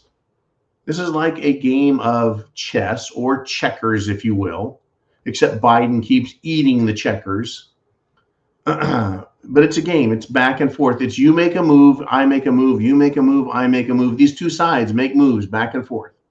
We could play with Uman's model. These are powerful forces way above us. They're way up here, and there's powerful forces, and they're fighting back and forth, thinking that they can outmaneuver the other side, that their move is going to be superior and will create, how do we put this? It's going to create the effect they want, the desired effect that puts them in a position to gain power or retain power or take charge and control. And this isn't the last move to be played. Understand, folks, very infrequently in human history, in war and politics, is there a last move on the board. Now, in World War II, the bombing of Hiroshima and Nagasaki essentially caused the emperor to forfeit. Emperor of Japan quit. That was a last move play, the nuclear, or rather atomic bombs that were dropped. Over in Europe, not so much. Hitler was thought to have been killed in his bunker. A lot of evidence suggests that that was a double and not Hitler, and that Hitler and Eva Braun escaped and went and lived out a long life down in South America. But the rest of the world pretended like it was over, but it was just a struggle for position, and it wasn't the last card to be played because, well, fascism in America was there before World War II, folks. That's right, the banking trusts, cartels, if you will, in New York City were sponsoring Adolf Hitler, along with the fascists in London. That's where Hitler got his money to build his war machine, folks. Loans from banks in New York and London that wanted to see a fascist superstate in the center of Europe to act as a bulwark, a boundary, a wall against Russian communism. These people are serious, and they're deadly serious about the games they're playing. Distraction, yes. False flag, yes. But, folks, when you say, that's a false flag, well, a false flag can have people die. But it's a created event. And the effect, or desired effect, is to create a political, economic, and or military change. So sometimes false flags are completely fabricated, and other times they're real. For example, 9/11, those buildings fell. There's no doubt about it. What caused the buildings to fall is subject of a lot of ink and video film and footage that has gone around. But the reality is those buildings fell and government and military policy changed. Thank you, Paul McCarthy, for the great donation. Jolene, let us move on yet again. Who do we have next? And is going to make a super chat donation, and we'll make you famous right here. Bullish Paul McCarthy made himself a YouTube member here at The Prepared Mind. Thank you, sir, very much. And I would also like to invite you to become a member at thepreparedmind.club, CLUB, $2 a month. That's 7 cents a day. And you can come on Monday through Friday, no charge, and we discuss things live every day as well. And I invite everyone to come there. And you can also do subscribestar.com if you don't want to do the preparedmind.club. But the preparedmind.club also has products. It has services. You can get medicine there. You can get water filters. You can get all sorts of goodies, solar power, food, clothing, whatever you need to get prepared. You can get medicine. I believe you can get antibiotics. I believe you can get everything needed to deal with cerveza bug. Oh, you bet, folks. We've got a lot of stuff there. You want detox from the Jim Jones juice? There are recipes there and links you can have. We have a lot of researchers that give information to Jolene and I and Uman, and we post them there. I really like the club, folks. It has turned out to be one heck of an idea that Jolene and I worked on years ago, and she's put the nose to the grindstone over the years and made it work to help make this a beacon of freedom in a world that is obsessed with censorship and silencing opinion. Let us move on if we shall. I think we've got more, and it is Crazy Uncle who's back with another super chat donation. It is $5, and he says, never forget, the bank run and hyperinflation turned the Weimar Republic into something else. That's correct. What is the Weimar Republic? After World War I, the Germans were accused of starting the war. The Kaiser, or Caesar, if you will, aka King, was blamed for the start of the war, and Germany was told they were going to pay for it all. And boy, did Germany pay for it. They had to pay reparations to all the other countries, and it crushed Germany. Not only was their own country ruined from the war, but they had to pay for everyone else's ruination. That pissed off the German people. It upset the German people. They were poor, they were destitute, they were beat on. The most industrious people in Europe, the Germans, right? Whoops. They got very upset, and there was a lot of political turmoil. Well, hyperinflation. The Bank of Germany, which in the post-World War I Germany was titled the Weimar Republic. They had to print money to get out of their currency issues. So they printed and printed and printed and printed until it would take a real wheelbarrow, folks, a wheelbarrow full of Deutschmarks, that's German dollars, to go buy a loaf of bread. That's, can you imagine paying $1 million for a loaf of bread? Well, imagine it, folks, because that's what happens when the government starts printing money in order to pay its bills, right? Not taxing, right? Legitimate value in a currency, but an illegitimate value comes from printing. So the Weimar Republic was failing, hyperinflation, and it caused political turmoil in the country known as Germany. And they started electing socialists. That's right, the National Socialist Workers' Party was born in Germany after World War I, and that is the Nazi Party, folks. They are socialists. Nazis are fascists, Nazis are socialists. Socialists are fascists, and fascists are socialists. The socialists, the Nazi Socialist Workers' Party of Germany during the Weimar Republic, took control of the country. And they blamed the other countries of Europe, and they blamed the Jews, and they blamed all that they considered to be unholy and un-German. And they became very strongly nationalist as a bunch of fascist socialists, right? The National Socialist Workers' Party. They were nationalists. They were all about Germany first. They were not internationalists like the fascists are today. And then the Reichstag burned, and then Hitler, who was elected chancellor, decided to make himself Führer, that is to say, an autocrat, a dictator. Hitler decided after the Congress burned, the Reichstag is their Congress. After Congress burned, he just said, look, we don't need Congress. I'll make all of my own rules. Take a look at Washington, folks. Has the president decided that he's going to operate on his own without regard for Constitution, law, rules? Well, they're prosecuting like there's only one rule, and that is the Democrat rule. Hell, over in France, over the last couple of weeks, Emmanuel Macron, the leader of France, has decided he's going to tinker with retirement age of the French people without an act of Congress. He's just going to, by fiat, by de facto power, take control of the retirement system. And right now, parts of France are burning and people are rioting and protesting and all manner, from a little bit of trouble to a lot of trouble, throwing a fit.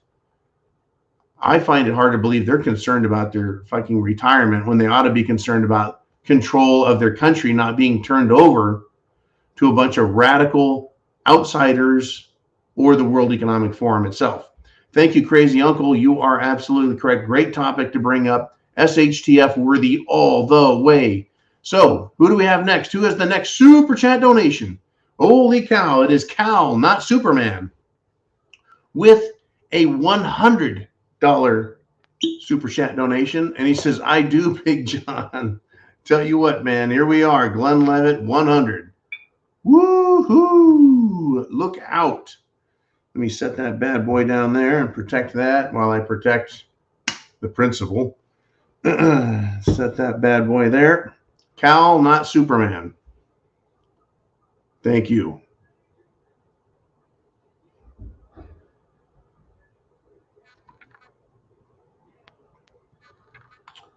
Like mother's milk. That is, folks, just one heck of a good way to enjoy it. I also enjoy Scotch neat. I enjoy Scotch rocks. Wow. Anyways, Cal, not Superman. Where do we go from here? Do you have a topic, or are we just going to do the super chat donation, which I appreciate mightily? It keeps me right here paying attention on the channel. I tell you.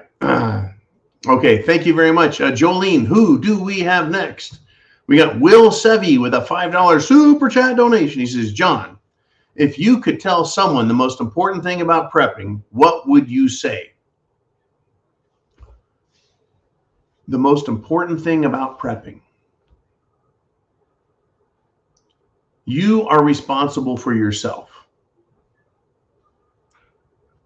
Now, if you take that and you extrapolate everything else from there, the power goes out. Who's going to help you? Nobody. You are in charge of yourself. There's no food at the food store. Who's responsible? You. You are responsible for yourself.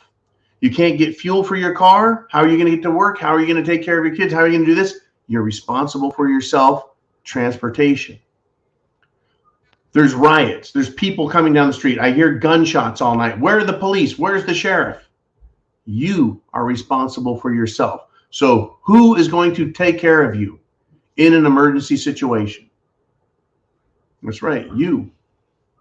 Will, if I tell anything to anybody, I usually ask them, who is going to come to your aid if there's a lawless situation in your state, in your city, in your town, in your neighborhood?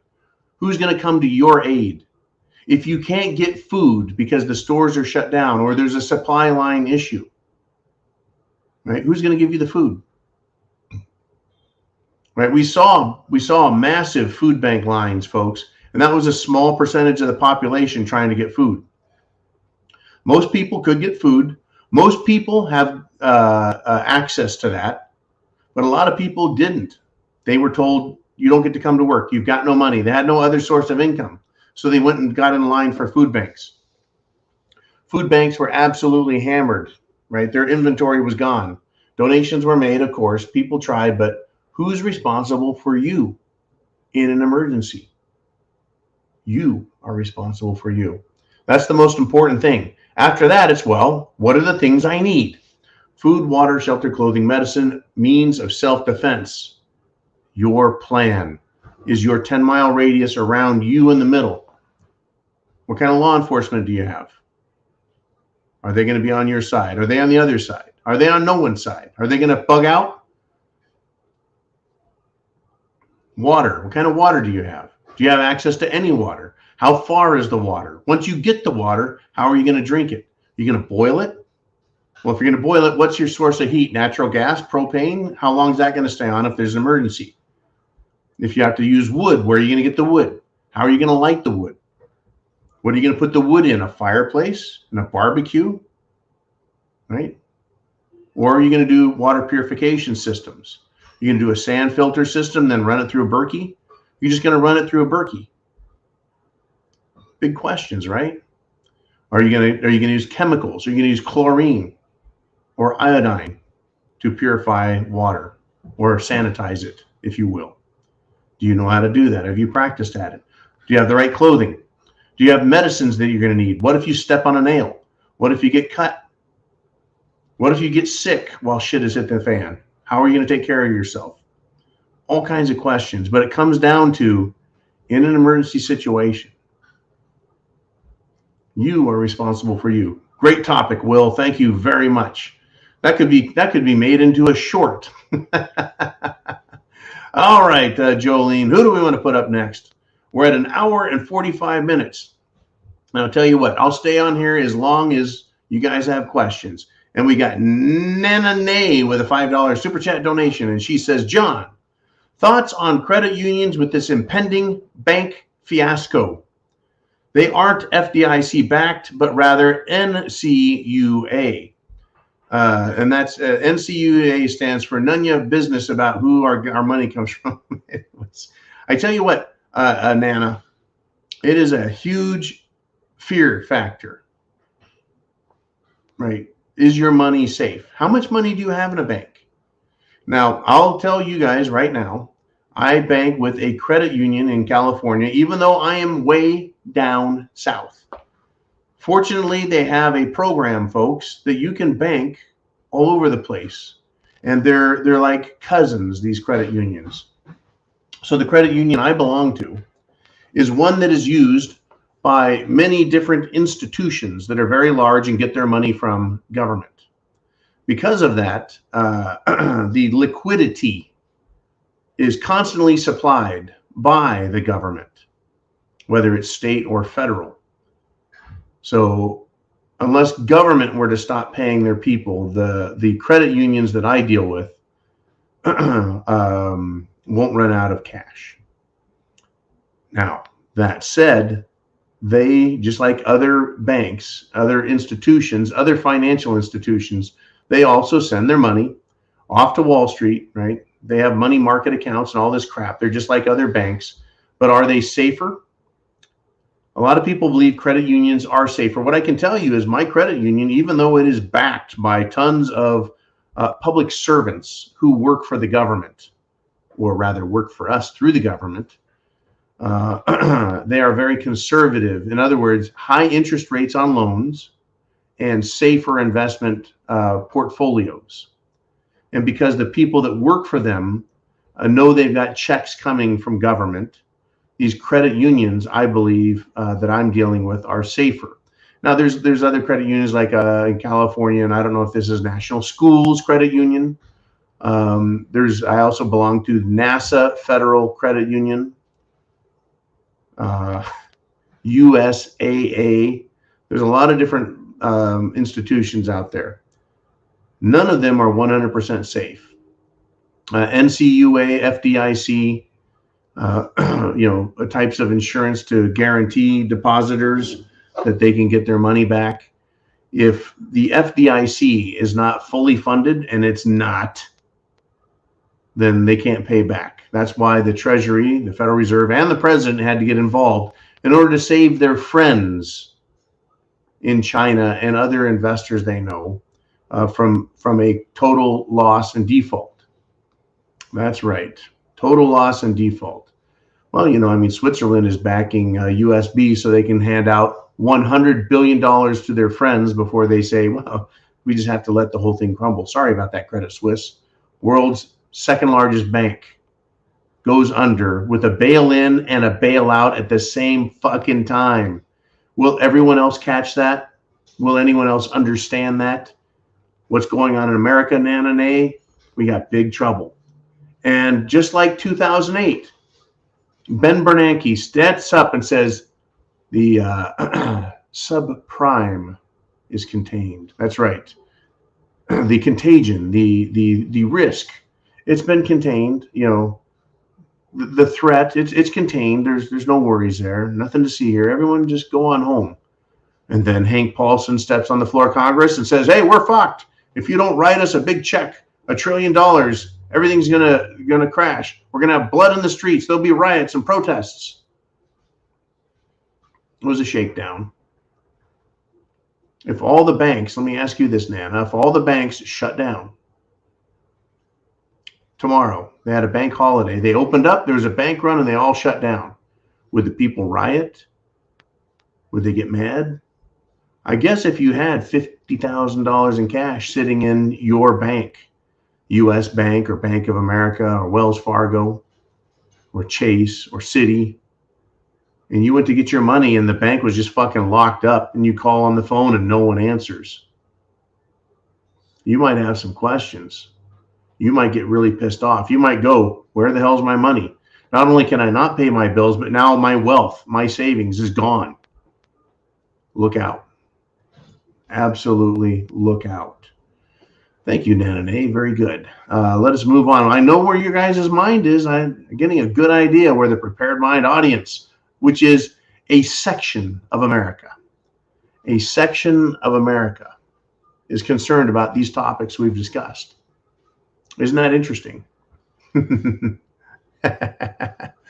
you, Jolene, very much for that little comment there.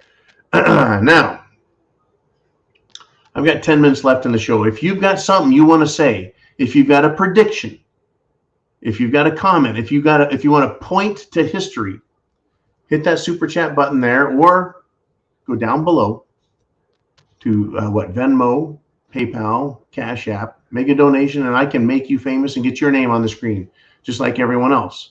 If we're all done with that, then I'm going to cover a couple of topics that we haven't talked about yet tonight, but they're going to matter tomorrow. Here we go, folks. Here we go. This is a big one. The ICC, which is an international criminal court. They have issued an arrest warrant for Vladimir Putin, leader of Russia, over alleged bullshit war crimes in Ukraine. And the former president of Russia, who was indeed a puppet of Putin while he was president, has responded to this. And Medvedev, essentially makes fun of the ICC, as if Putin is going to go on vacation in Italy, or maybe the French Riviera. Maybe he's going to go to Barcelona, Spain. Maybe he wants to go, I don't know, soak in some volcanic hot springs in Iceland and expose himself to arrest. I think Putin knows he is never leaving Russia for the West. He is not coming to Disneyland down there in Florida. It's not happening. But they've issued an arrest warrant. Really? So Medvedev comically suggests, right? He took a swipe at these idiots. And he says the ICC has issued an arrest warrant against Vladimir Putin. No need to explain where this paper should be used. In other words, toilet paper. He put a little toilet paper emoticon. I didn't know Russians had emoticons. I guess they do. Essentially saying they can take their arrest warrant and wipe their asses with it. But this is the attitude that persists. And that is that, well, the enemy is Russia. And war is the solution. No, war is the distraction. War is the false flag. War is how you lay blame at someone else's feet. It truly is, folks, an incredibly insane world. Now, moving along, right? I want to go with this. This was kind of a big one, and it always concerns me when I see this. And I don't like to do a Sunday Night Live without giving you a Pfizer Files update.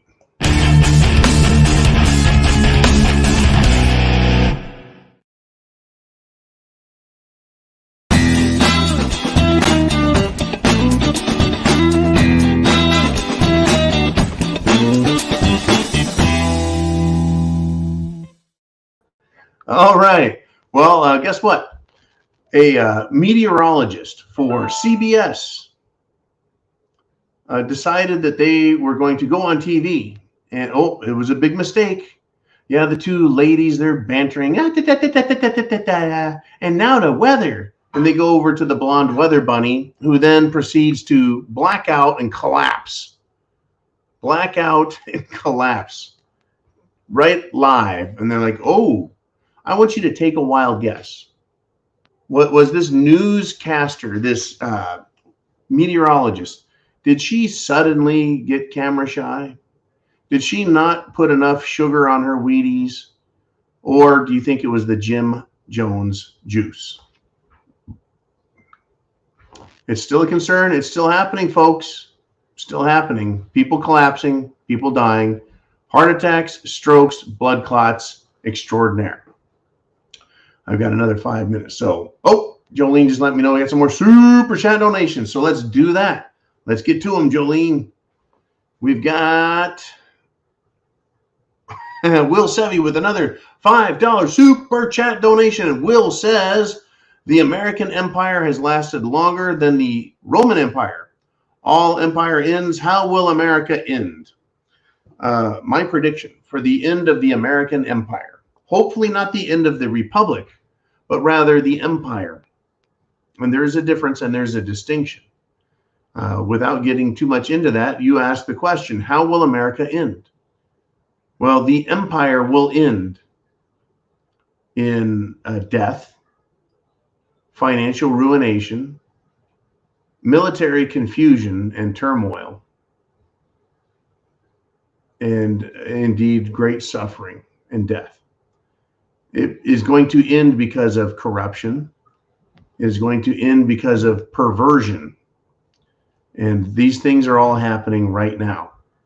Now, the Roman Empire ended for those very same reasons: military, financial, economic, and social corruption, deviance, and perversion. All empires end the same way. They become greedy and sadistic and perverted, and they fail. Because those are against nature, or God, if you will. They tend to fail all by themselves because corruption cannot beget, well, prosperity. You see, it is freedom and liberty, justice and equality that create prosperity. Now, I'm not saying that the early Roman Empire was about justice. It was about conquest. So that's when it went from Rome in Italy to Rome the Empire, relying on conquest and the wealth of other nations in order to feed empire. America as an empire, Britain as empire, Europe as empire, China as empire are going right now. And they're trying to imperialize the world.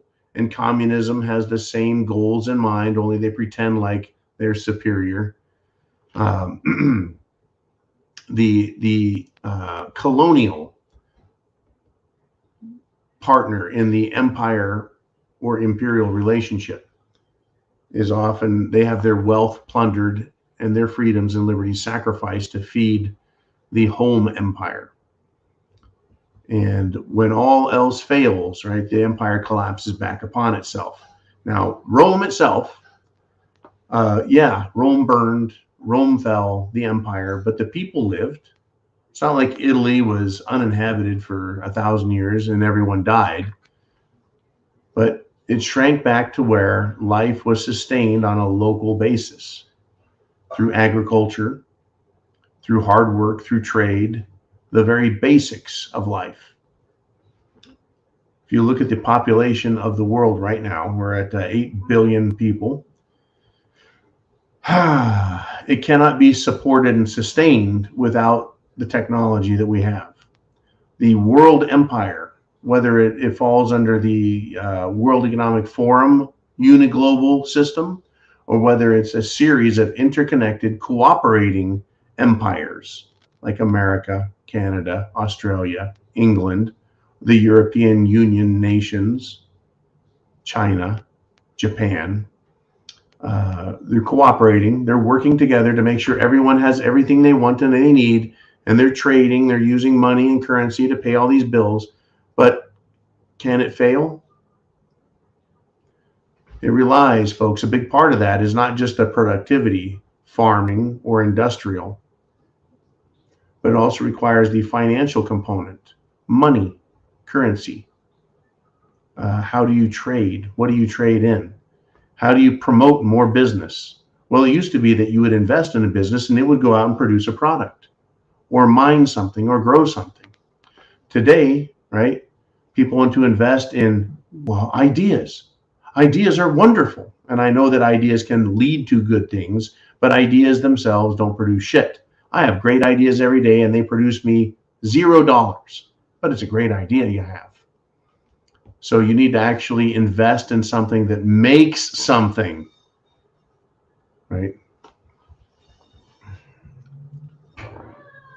This phone here,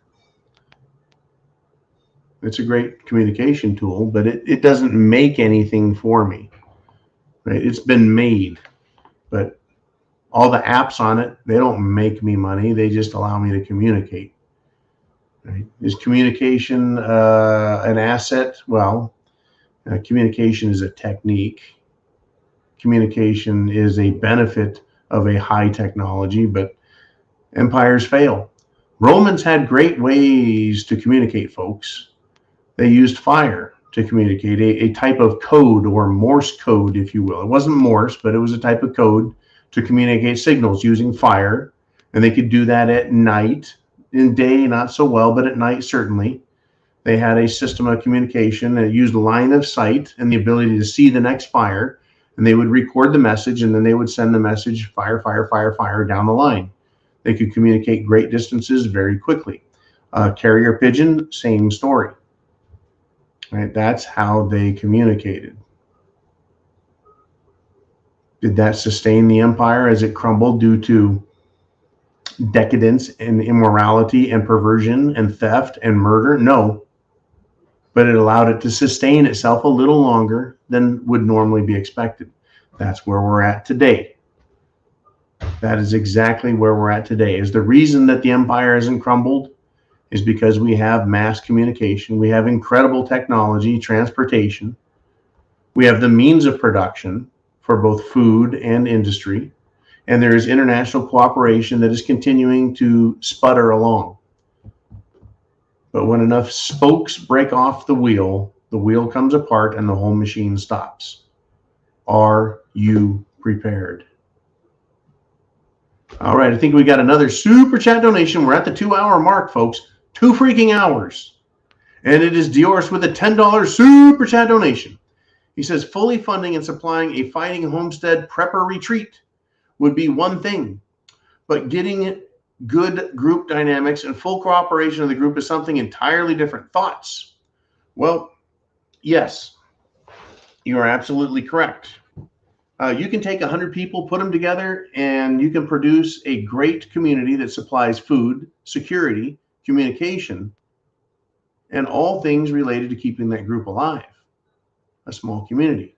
You can take another group, another 100 people, put them together and have nothing but fighting, chaos, stupidity, laziness, attempts at communism, theft, graft, and again, absolute and total perversion and decadence, followed by murder, hatred, anger, and destruction. The difference is organizational skill and an understanding of what it takes. You have to have discipline. Do you have discipline in Washington, D.C.? No, they're spending money faster than it can be taken in. They're spending money that has yet to be paid for intellectually in the far, far future. They don't give a shit. They're just creating stupidity and havoc. Anyways, so you asked for my thoughts. If you're going to consider this idea that, well, if we're going to have a long-term SHTF grid down scenario, it's best to have some plans laid out. What's the growing season? How are you going to get food? How are you going to get water for all these people? Can they both sustain themselves and offer their own security? And then what if there is another group of similar size? Will they cooperate, or will they become an enemy? A cooperative union or an adversarial one? War creates destruction. Cooperation creates, right, what? Prosperity. We have to be careful, folks, the attitude we have about what others have and our desire to keep them and have them. Anyways, great question, Dior's. Thank you again for your superb support of the Prepared Mind channel. Looks like we got one more question rolling out there, and let's get into it. Jolene, who do we have? Oh, oh my goodness. We forgot this one right here. Things got kind of away from us tonight, huh? We did. Let's see. I'm going to do, here we go. Opie Waddell did these from the freeze-dried kitchen of these, but we've got freeze-dried candy. And Uman has his back there. And so what we wanted to do was a live, never been tried taste test. We got Rainbow Crunch, not LGB rainbow. Fruit roll-ups, tangy and fun. We got Lemon Crunch, which looks like lemon heads that have been freeze-dried, dehydrated. Anyways, I want to try these with you guys. I know it's the end of the show, and I forgot all about them until just now.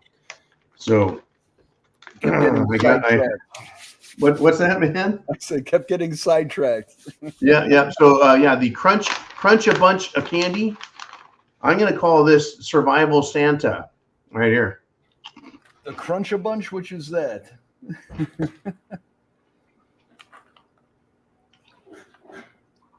Fruit roll-ups. I just had a blue one. Fruit roll-ups. All right, let's try one. I've never had freeze-dried candy before, and it kind of looks funky. It's almost like some of the stuff turned into like corn puffs or something, you know? I like this a lot, by the way, and seems to go good with scotch. Scotch and fruit roll-ups. Who would have thunk it? I can't get it open. Must be prepared, folks. So I have my prepared scissors handy here. All right. Cut I'm this going to give fruit roll-ups tangy and fun. On a yummy factor and tastiness, I'm going to give that a 8.5 to a 9. I like the crunch. Crunchy things are good. The sweetness is just right. Cool. It almost turns it into a chip consistency. Kind of like a potato chip with some chewiness at the end. Yeah. Oh, I like that. That's interesting. All right. I had no idea what to expect with this stuff. Well, I'm certain it was going to be good. It was just how good. I want to try a Jolly Rancher. You want to go with Jolly Rancher? I'm going to go with Jolly Rancher next. Okay, you do that while I go with the Lemon Crunch, which I think is Lemon Heads. But anyways, yeah, you can check out his stuff on Crunch a Bunch of Candy at my Shopify.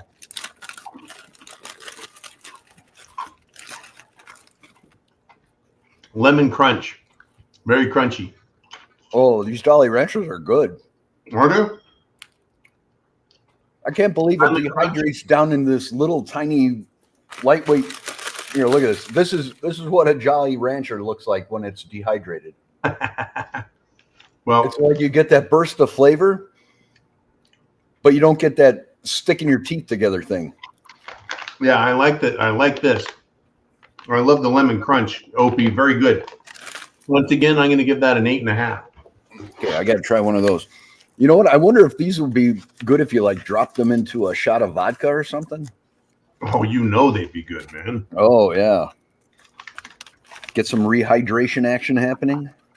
Yeah, you might get some of that like Mentos Coke action going. I'm now doing Rainbow Crunch, which I think is Skittles that have been dehydrated. Just taking a wild guess. Rainbow. Oh, those are crunchy. Oh, these things are packed in some nice Mylar bags. Very difficult to open, so I'm sure they will last as much as your survival food would. We'll survive a nuclear blast, yes. I'm catching up on the Lemon Crunch here. Mm-hmm. Now, Rainbow Crunch, to me, looks like the most fun. I'm going to give it a solid 8. Those lemon drops so far, I think, are my favorite. So far, my favorite has been Fruit Roll-Ups, followed by Lemon Crunch, followed by Rainbow Crunch. But now I'm going to go with the Jolly Rancher. I like the Rainbow Crunch. Steve Demetrius Steve Demetrius says, "Y'all diabetes." Yes, I'm going to go. I have a syringe full of insulin. So this looks like a colored pork rind, is what it looks like. Yeah, right. They got all the puffy and stuff. That's crazy. Or a small meteoroid. A Jolly Rancher. Steve Hines says, "This is hard to watch. Now I want some candy." I like the Jolly Ranchers. All the flavors are very unique and distinct. Woo!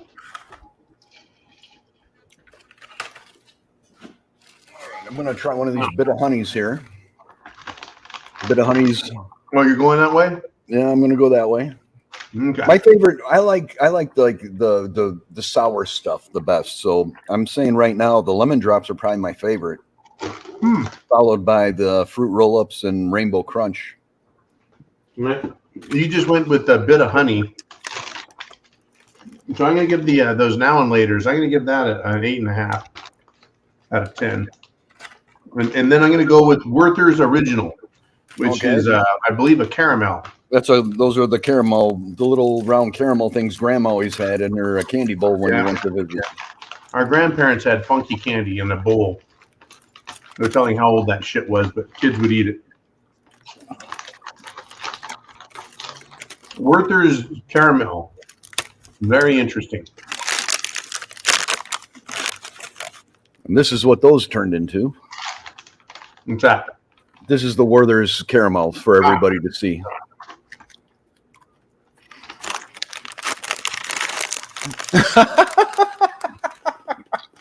What do we got? What do we got?